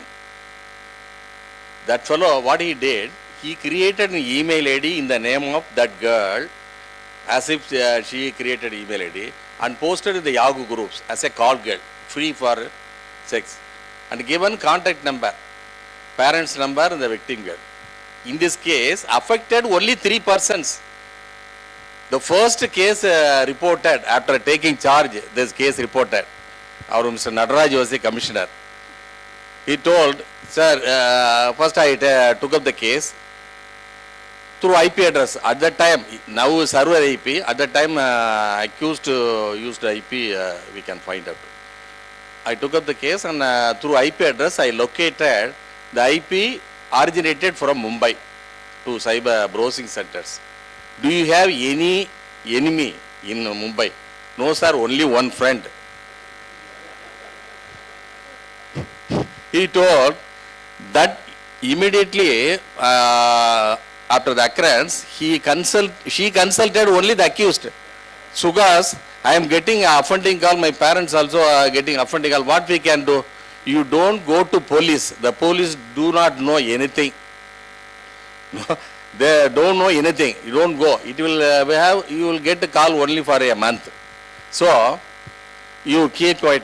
But the girl, victim girl, came to cybercrime police. At that time, only 2 cyber crimes. One Chennai City Police and another CBC. At that time, I took charge. First complaint she has given, and our commissioner told, after getting IP address, I have to go to Mumbai. This is the point I am challenging. I am telling about challenges. Here, the mail originated from Mumbai. So these type of scenario, why not the Mumbai police can take part in investigation? I mean, because judges is there. It is illegal, he is also going to speak. Because we have problems, because even commissioner asked, if you go to Mumbai, you will take 1 week. What will be the, who will face the other complaints, other things? Have you need to go? Only 3% affected. 1 month it will stop. No, sir. I took it as a challenge because the police don't know anything about cyber crime investigation. So I have to prove it. Prove it. So I want to go. I went to Mumbai. The Mumbai police helped, but language problem. I don't know. In spite of language problem, at that time, there is no regulation of a browsing center. Only Mumbai and Bangalore under City Police Act. Now only they can. I went there. That Mumbai browsing center fellow maintained clean record. It is the individual responsibility. In spite of that, there may be many laws enacted. But who has to follow? The individual. That browsing center fellow maintained the records, and I collected all the records. I went and arrested the accused and brought to Chennai, and I got a conviction. Here, if in such a scenario, the Mumbai police took up investigation, I can save, not only save 1 week, but lot of problem. I am simply saying, but I met the commissioner, Mumbai commissioner. He told, is it a murder case? You are coming to, this is a dangerous place. You are going and you are going to arrest. What is the case? They simply send a obscene email text, not even any pictures. At the time he is a call girl, free for sex. So that's one. The victim is hesitating to give a complaint. That is a challenge. Not only offences against women, offences against a company, they are not ready to give a complaint because victims are shy, feel shy. Accused are brave. I hacked his email ID. He is telling. So my main, that's why I have not taken the data. I am not believing that this is not a true picture of the cyber crime. How many cyber crimes reported in Tamil Nadu? There is no true picture. The public victims hesitating give a complaint. Even if they give complaint, it won't come as a FIR. If it is come as a FIR, only it will come into NCRB. So statistics. But when I was serving in cyber crimes, I used to register indiscriminately all the cases. Then superior officer asked, Balu, you come here. Why are you registering all the cases? Are you going to detect? I am worried about process, not the results, sir. Whether I will detect the case or not, how long I can go, how height I can go.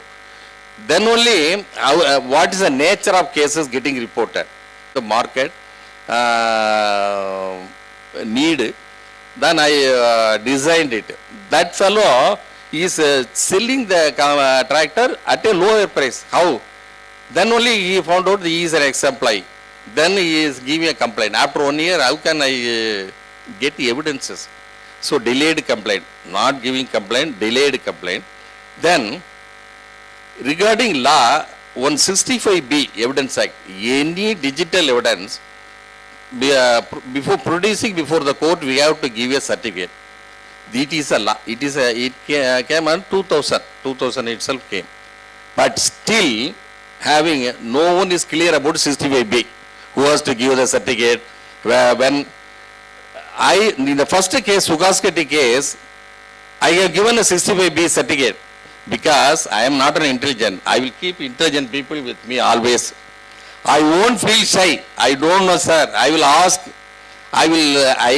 Even now after retirement, we are running a Cyber Society of India. Cyber Society of India. Earlier I was president, now I am secretary, now Mr. Vijay Kumar is president. We are doing awareness program once in 2 months. But your name is SICCI, but actually we are in SICCI. Because we don't have any fund. Because we will get resource people, But no one will come because we are not able to run the show in a convenient place like you. We will place in any college and any, so they won't register. Even I give meals and everything, they won't come because we are doing awareness. We are creating more interest. All retired people are running the Cyber Society of India. So that is a challenge. We are ready to create awareness, our challenge. For law enforcement, I already told. Then investigation. We don't have sufficient software. I am 2 days back. You, if you crossed 6 minutes, you please remind, because 2007 case. Another case, it is also pornography case. One fellow is running a computer service center. The employee, what he did, he was intended to start another rival company. He took nude photographs of his boss' wife and sent to all the clients.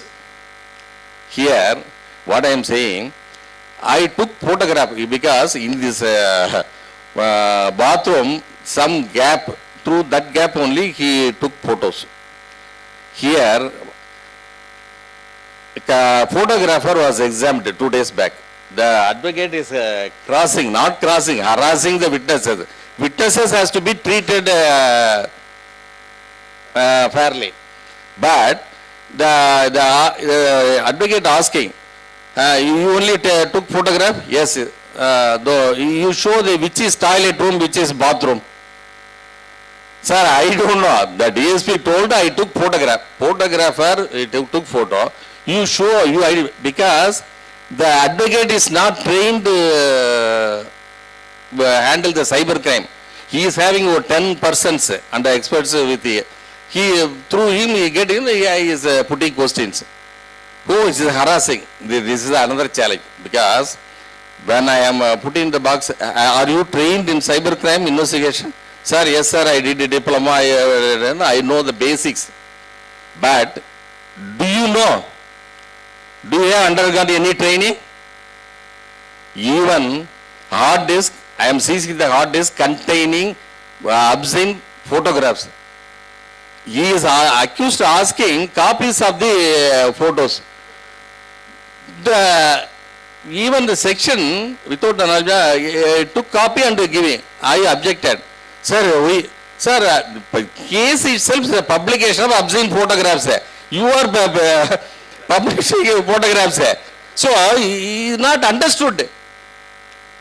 So another thing, cybercrime investigation, we are following only criminal procedure code. Only advocate asking, have you put find a hash value? Sir, why I have seized. I am following only CRP, 2 witnesses. I will remove the hard disk and put a seal, and through court I sent to lab. The lab only find out hash value. You find out the hash value. Where it is said. So they are confusing the case. That's why no conviction at all. My case is a trial. At the time 2004 I investigated. Now all advocates get the knowledge. So they are putting a lot of questions. These are the problems. You are given regarding security, you are given a challenge and opportunity. Opportunity is another round I will come, but after seeing opportunity only for the criminals, no, because I have to go to Mumbai. For what? Conducting investigation. That fellow from Mumbai is harassing the Chennai girl. Then, even after the introduction of internet, 1998, that thing, the criminals are operated only working from home, work from home. Now work from home only at the time of COVID only we have started. So, they are not understood. Balu, are you an expert? No expert. I have learned by investigating lot of cases. I personally took all the cases. I will investigate. I have Regarding 65B, I will say it one word. Computer created document, human created document. Human created document, you need not give 65B certificate. Computer created certificate, document only, this is a 65B certificate. This simple word. Because one law, if you introduce, it should be easily understandable. 65B is still not understandable. Only Supreme Court judge told it is a mandatory. Judge is there. Supreme Court is told just the 65B is a mandatory for protection of digital evidence in the court. I told computer initially, traditionally, what they did, human committed crime. Now, human with the help of computer committing crime. Human, this whole occurrence is happening, security is also watching, CCTV also watching. The human always sleeping. He won't watch, he won't observe, but CCTV properly watch. Is watch.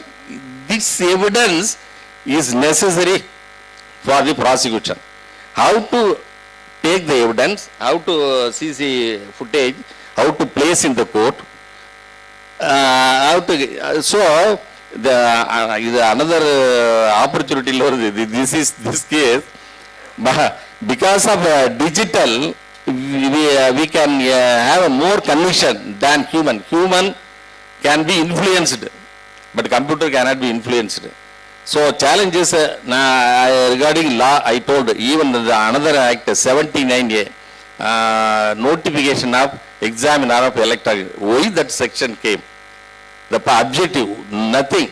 One case, I asked, your Tamil Nadu forensic lab was notified by the central government. So any report from Tamil Nadu cyber forensic lab, I won't take.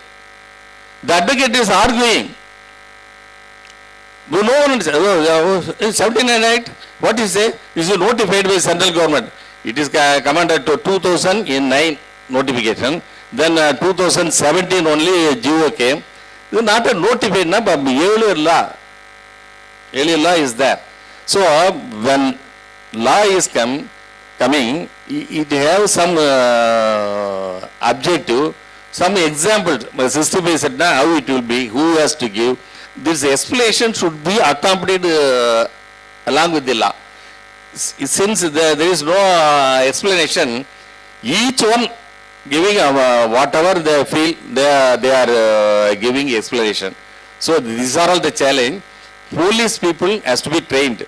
We have to say the police will come only last. It is defame the police. Police will come last.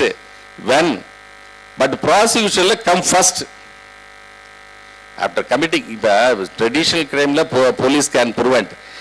In the cyber crime, it is an individual responsibility. After occurrence only, for taking it to the court only, police will come. It is all coming last. But the last, you have to train the police. These type of conference, you have to invite the police. They have to think.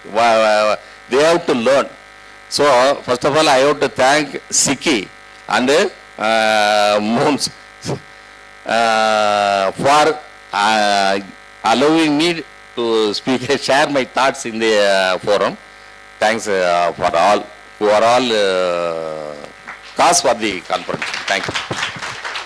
Thank you, sir. Thank you for giving a quick briefer, sir. And it reminds me of 3 important points that we all can take away from this. Number 1, not knowing law is no law. Yes or no? Exactly. You can't say, I don't know. I did this by mistake. That's not allowed. That's no law. Number 2 is, I really loved something about what sir said, which is initially he didn't know the subject. After he got into the job, he actually learnt it on the process. This is something that we all can learn from him, right? And they say the best part in one's life is doing what people say you cannot do, right? And that's exactly what he's been doing. And right. And now I really look forward to hear from you, sir. Thank you. So let me start with what opportunity Mr. Balu had. He had an opportunity to go to Mumbai, you know, at the cost of government's money. No, sir. Just in a lighter note. So cybercrime helps you go places, you know, helps police to go places. Or you would have just investigated Tamil Nadu crimes. So you learn a lot of things. So coming back to challenges as a lawyer, see, I not only as a lawyer, but handling so many cyber victims. Let me say, as I speak, there are so many challenges. The challenges are not because somebody is not working. Challenges are because technology is moving very fast, and the other parts of technology, in the Justice Department or the Police Department or our justice delivery mechanism, we are not able to catch up. So that is the issue. So there is, and because we are not able to catch up, you see the positive side. There is leapfrogging happening, you know, because there is some lawlessness in between, and technology comes in. Companies try to make money because of that. So what could be, what are the challenges I see? Like somebody had already said, 1930 is the number, which is, you know, when you want to freeze the account, you call that number. Now what is the challenge? Challenge is sometimes there is no one to pick the call. The 1930 operates only between 8 hours, 10 to 5. So money is lost even in night. Challenge is about awareness, as Dr. Ram said. Awareness is only happening in English. Awareness has to happen in vernacular languages. You know, India is such a big state. If you want to teach cybercrime, teach them in their own languages. If we till everybody, every stakeholders, right from the mobile phone, see, OTP comes in English language, or any link comes in English language, and invariably people click on it. So we have to have policy of delivering every such thing in vernacular languages. So address the problem where actually solution can come, and in India it is possible because everybody has one mobile phone in their pockets. Second, yes, it's always said about convictions. First is about investigation, then about convictions. Even though Mr. Balu is sitting here, let me tell you, in India we have one portal called cybercrime.gov.in. People feel the moment they key in their complaint, it is police complaint. They don't know that it is just reporting to the central portal. Why? Because the next step when the justice delivery starts is when an FIR is registered. And I can tell you with my own whole years of confidence that how not to register an FIR. You know, Indian police can give you so many reasons that a book can be printed, you know, why you don't want to register an FIR. They will convince you that don't register an FIR.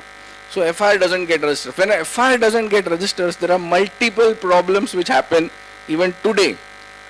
If, see, 1930 freezes the account, okay, now you have to go to the court and get the unfreezing account, no, return of property account.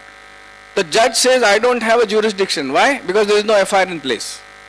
So if there is no FIR in place, the judge is not passing an order, the money still remains lingering in the courts. So some judge at magistrate level can actually take this. So there are no rules about unfreezing the amount and getting the money to the victims. So this is the problem. Cybercrime.gov.in. Do you know how much amount of complaints is received? Let me give you the 1 year tally of the state, my state. I come from Mumbai, so state of Maharashtra. So they received around the complaint which is received. So that figure never gets published. Around 2 lakh of complaints they received. 2 lakhs. And what was the conversion of FIR? 600. Okay.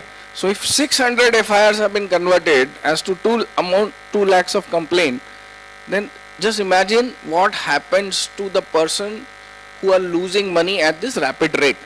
So losing money, abuse, online abuse, pornography, blackmailing, stock exchange related app frauds. That's the latest which I'm handling. You know, some days before, one of the legendary musicians' son has lost 4.5 CR. You know, he's very intelligent, yet he lost 4.5 CR in stock market app fraud scheme. Now that is getting investigated. I'm talking to various police agencies of different states. Now there is a coordination team being formed. Now, when Mr. Balu, after Mr. Balu retired, possibly we had this IC4 which came into place.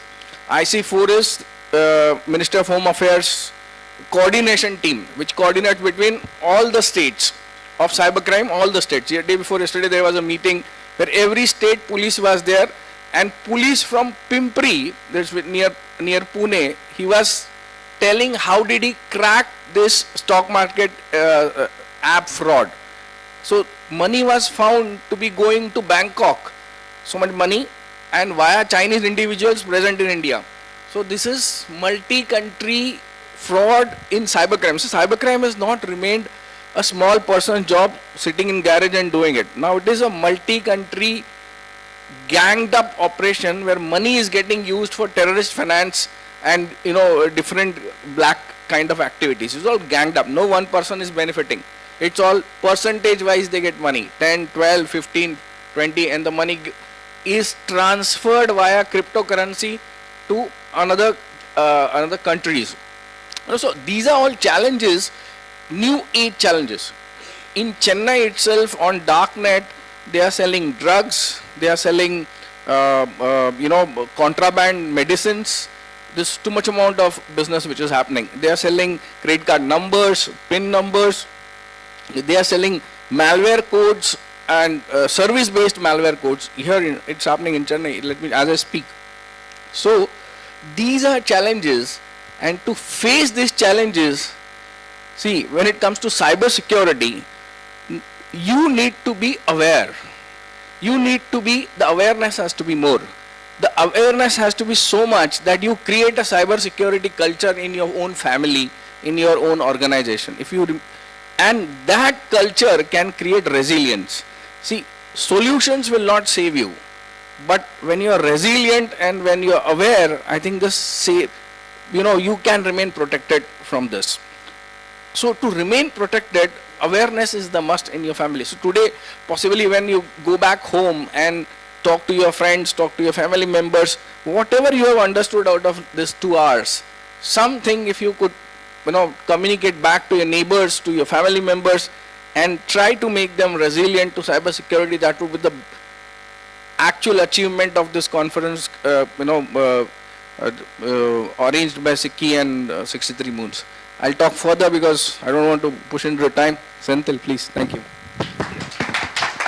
Thank you, sir. Thank you. That was a very insightful information. And they say, there's a popular saying, they say hackers don't hack the people, hack the technologies. They in fact hack the people who use the technology.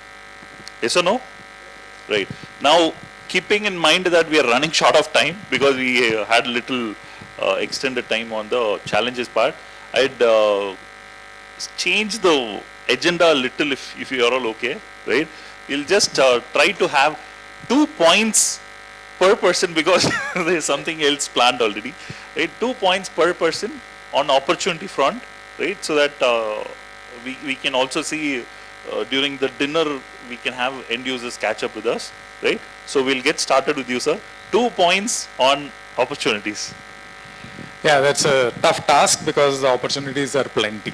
Okay, that's a challenge for us. Okay, just to quickly summarize, there is a huge job opportunity which is available there for upskilling, cross-skilling, and getting in afresh into the cyber security space. I just want to highlight some of the programs, initiatives what IIT Madras is doing, which is led by me as a program director. Okay, India has got a huge challenge, like India has just now included the healthcare infrastructure into the critical infrastructure plan, which means there is something like 200 million healthcare workers and associated hospitals and other guys are going to be there. And the government employees about 16 million. UGC has come out and said that all the faculties and students will be oriented for cyber security, which is currently 46 million as per the thing, power infrastructure 28 million, considering all these things. IIT Madras has created some very unique pioneering effort. Just to mention the vernacular part, sir, we have done recently a SICCI for villagers in Kannada. 1,500 villagers in Bangalore rural district has been trained in cyber security and certified by IIT Madras. So this is something which is happening. Yeah, 1,500 is a start. This has been actually funded by Ministry of IT, NICSI, the National Internet Exchange of India, which is a CSR fund. We have done this project with a local NGO, which is Maitri Seva Samiti. So the movement is there. We are also now pitching in the same to NMDC for doing it, extending it in Karnataka and Chhattisgarh, which is a very backward state.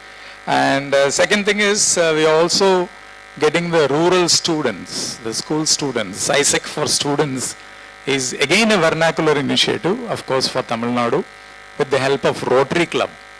We are training 1,000 students at IIT Madras. Every week on Saturday, we are getting about 100 to 120 students with the bus and logistics arranged by IIT Madras. And they come, they are taken care with the initial snacks, lunch, and they are given a packed dinner and a certificate by IIT Madras saying that it's a 5-hour plan delivered in Tamil. Okay, and we also have professionals, certified cyber warrior, certified cyber engineer, certified cyber analyst, and career back to women, which is part of the initiatives for cyber security. And as part of the cyber analyst, we have adopted 3 colleges in the rural areas. I don't know how many of you have heard a place called Alvar Kuruchi. Anybody knows? It's in Tirunelveli. With the Simpsons group, village level students orientation as a value-added course certified by IIT Madras is happening. And same way, outskirts of Madurai on Arapukote Road, Subbalakshmi College, and CMS College on the way to Avinashi in Coimbatore has been identified, and we'll be having close to about 1,000 rural students ready for job absorption in cyber security in the days to come. So finally, I want to finish. The entire concept is changing from technology to humans. Human firewall is a concept which is evolving. If you are having a trained workforce who are completely aware of the threat landscape and what to do or what not to do, you are more safe than investing 20 million or 100 million on technologies. This has been realized. The Western Union, the money company, money transfer company, is headed by one of my classmates from Roorkee, Rajagopalan, Raj Rajagopalan.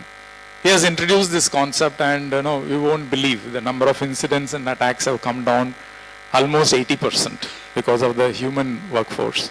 So create awareness. So using all this IIT Madras track is my suggestion, and an opportunity is there. 4 million jobs are up to grab.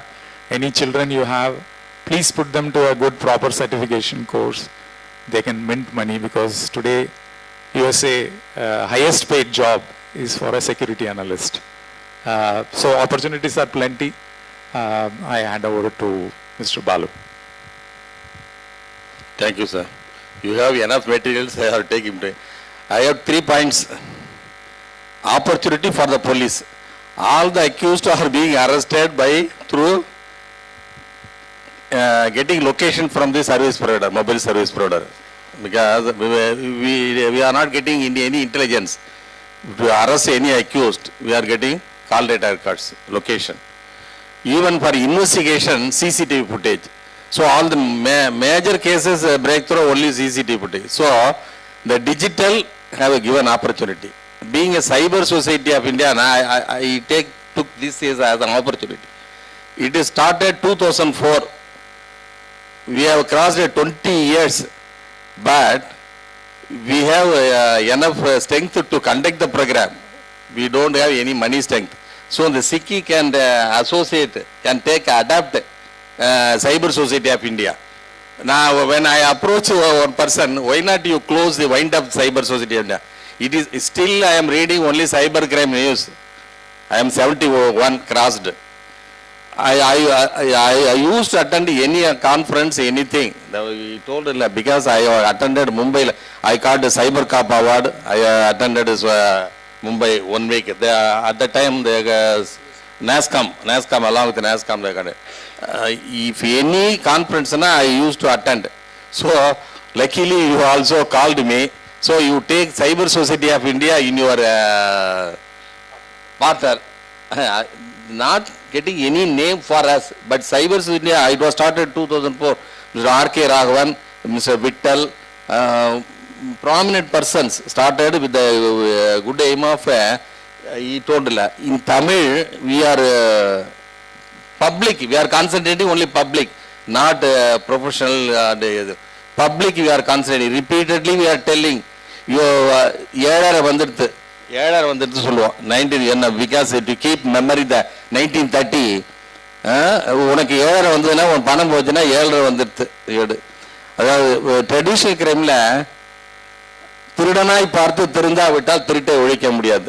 சைபர் கிரைமில் யூசர்கள் மனிதன் use பண்ணுற மனிதனாக பார்த்து மனம் மாறாவிட்டால் குற்றத்தை victim ஆக முடியாது. இங்கே கிரிமினலே பார்க்க முடியாது. இந்த டிஜிட்டலில் இப்போ எந்த இதுலேயும் ஃபஸ்ட்டு அஃபண்டராக பார்க்கவே முடியாது.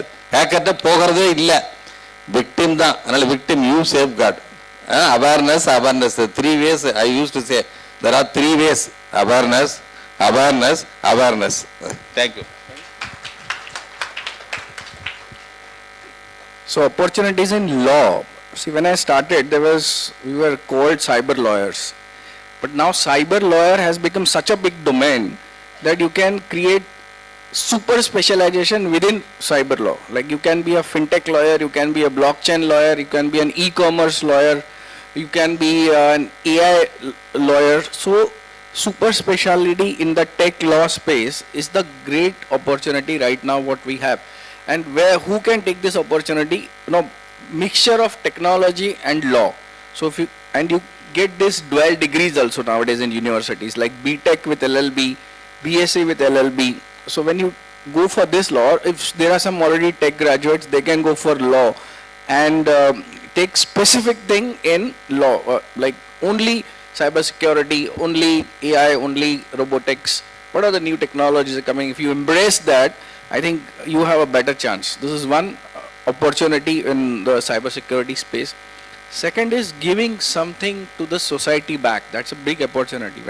If you have a good vocabulary, you are a good orator like Mr. Balu, then you can go and actually create a lot of awareness in the society, and awareness in the society is also an opportunity to serve the society back, because everybody has a mobile phone, and so training them, teaching them, telling them nuances about this is a great opportunity to serve the society and to your country. Thank you very much.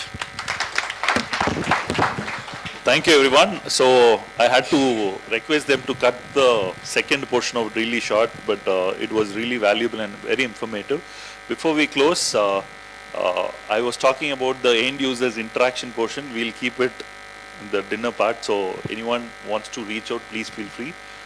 Before we close, I just have 3 takeaways for you, right, as end users. Number 1, everyone use phones, right? So in your mobile keypad, right, you can always type *21#. When you say asterisk, this is the takeaway that I want to give you for attending this program. What happens when you do that is, it says, is your phone forwarding messages or calls to some other number? I'll tell you why. If someone enabled that just by getting your phone, doing some, you don't even need setting access or password to do it. You can just do it from a dial pad, right? So you can just try asterisk. It is *21#, and give a call. It's not going to go outbound call or anything. It's called the USSD codes, with which you can get a response back from your provider saying if call forwarding or SMS forwarding is enabled. The reason why I'm saying this is, if SMS forwarding is enabled, it means that the OTPs that you may receive on your number can be forwarded to someone else. It's really scary, number 1. Do you want another takeaway? Yeah? Okay. All right. So the other one is, sir, most of us on a given day get messages on social media networks saying someone put a nude image, like what sir was saying, of a friend's family and all that. They get into a very traumatized thought process. They don't even step out. They feel that they've committed a crime. Even it may be a photoshopped images that's out on the internet, right? So what is the first thing that I would suggest you all do is, before going to even cybercrime, there is a technique in which you can actually take down these kind of photos, right? Which usually morphed photos or videos. What you have to do is, social media companies, giants like Facebook, Insta, the parent company is Meta, right? They have a platform called Stop NCII. What is that? Stop NCII. It's www.stopncii.org. This is Stop NCII stands for Stop Non-Consensual Intimate Images. Okay, what happens is, a lot of websites have signed up with this particular initiative called the Stop NCCI, and you can just go to that particular site and upload the image that you found wrong, misleading or morphed, right? So what they do is, they have a mechanism to compare the hashes and check on all the social media networks and pull down the image on any of these sites, right? So this is the first thing that I would suggest you can do before going to a police department, right? You want one more? Do you have 1 more minute? Sorry, one more?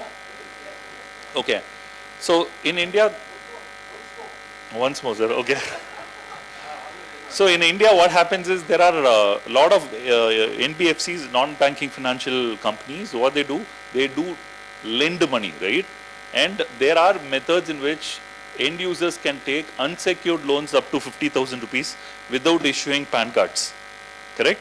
So what happens is, this is a common issue that I'm seeing people report, which means that you would not even know that there are 10 into 50,000 taken on your name, right?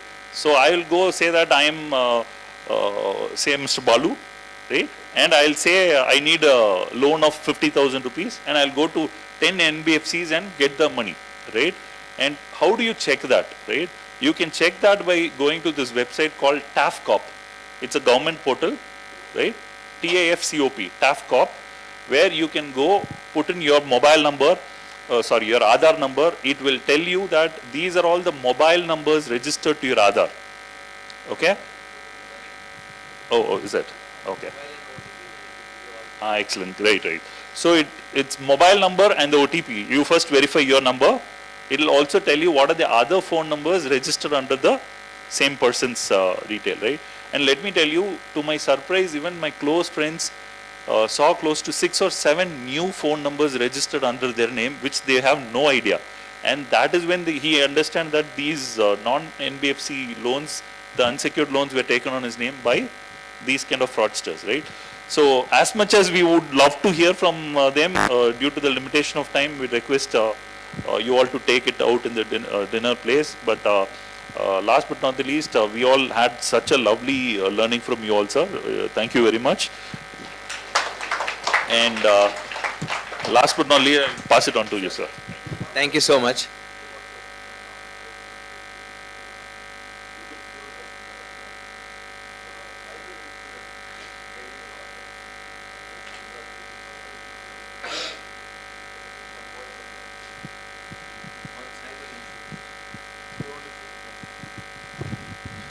See, whenever you have some problem, there has to be some solution.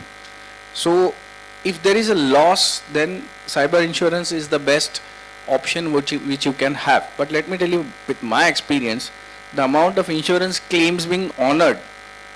See, if you have a ransomware attack, paying ransom is itself a crime. So, if you are paying ransom and then getting your cybersecurity systems in place, they are not going to settle your claim. They will pay you for other things, like you did spend money for investigation, for forensics, loss of business due to not working of the systems. They will give you that. What is the problem with cyber insurance is, we are used to off-the-shelf policies. We make one policy for all.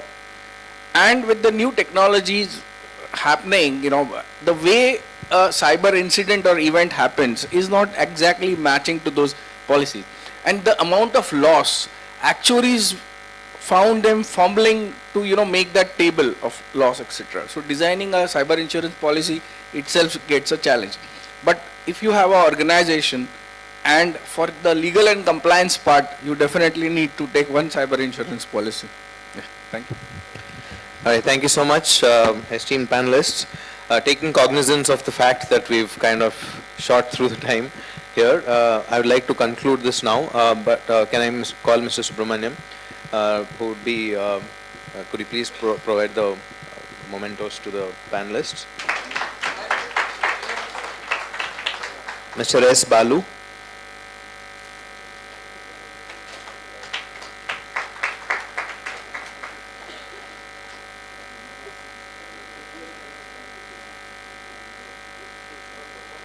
To Dr. C. Mohan Ram.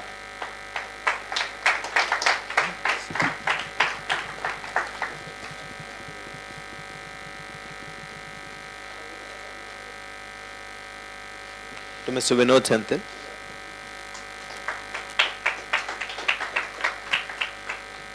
Also, I would like to call Mr. Nihar for the moment.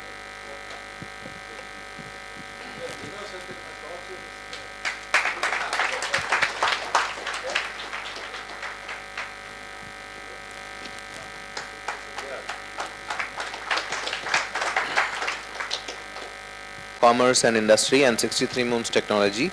I would like to thank our audience from different sectors of the industry from Tamil Nadu for joining us. Also, let me tell you, we've been conducting these events all across the country, right from Ahmedabad to Bangalore to Mumbai to Delhi.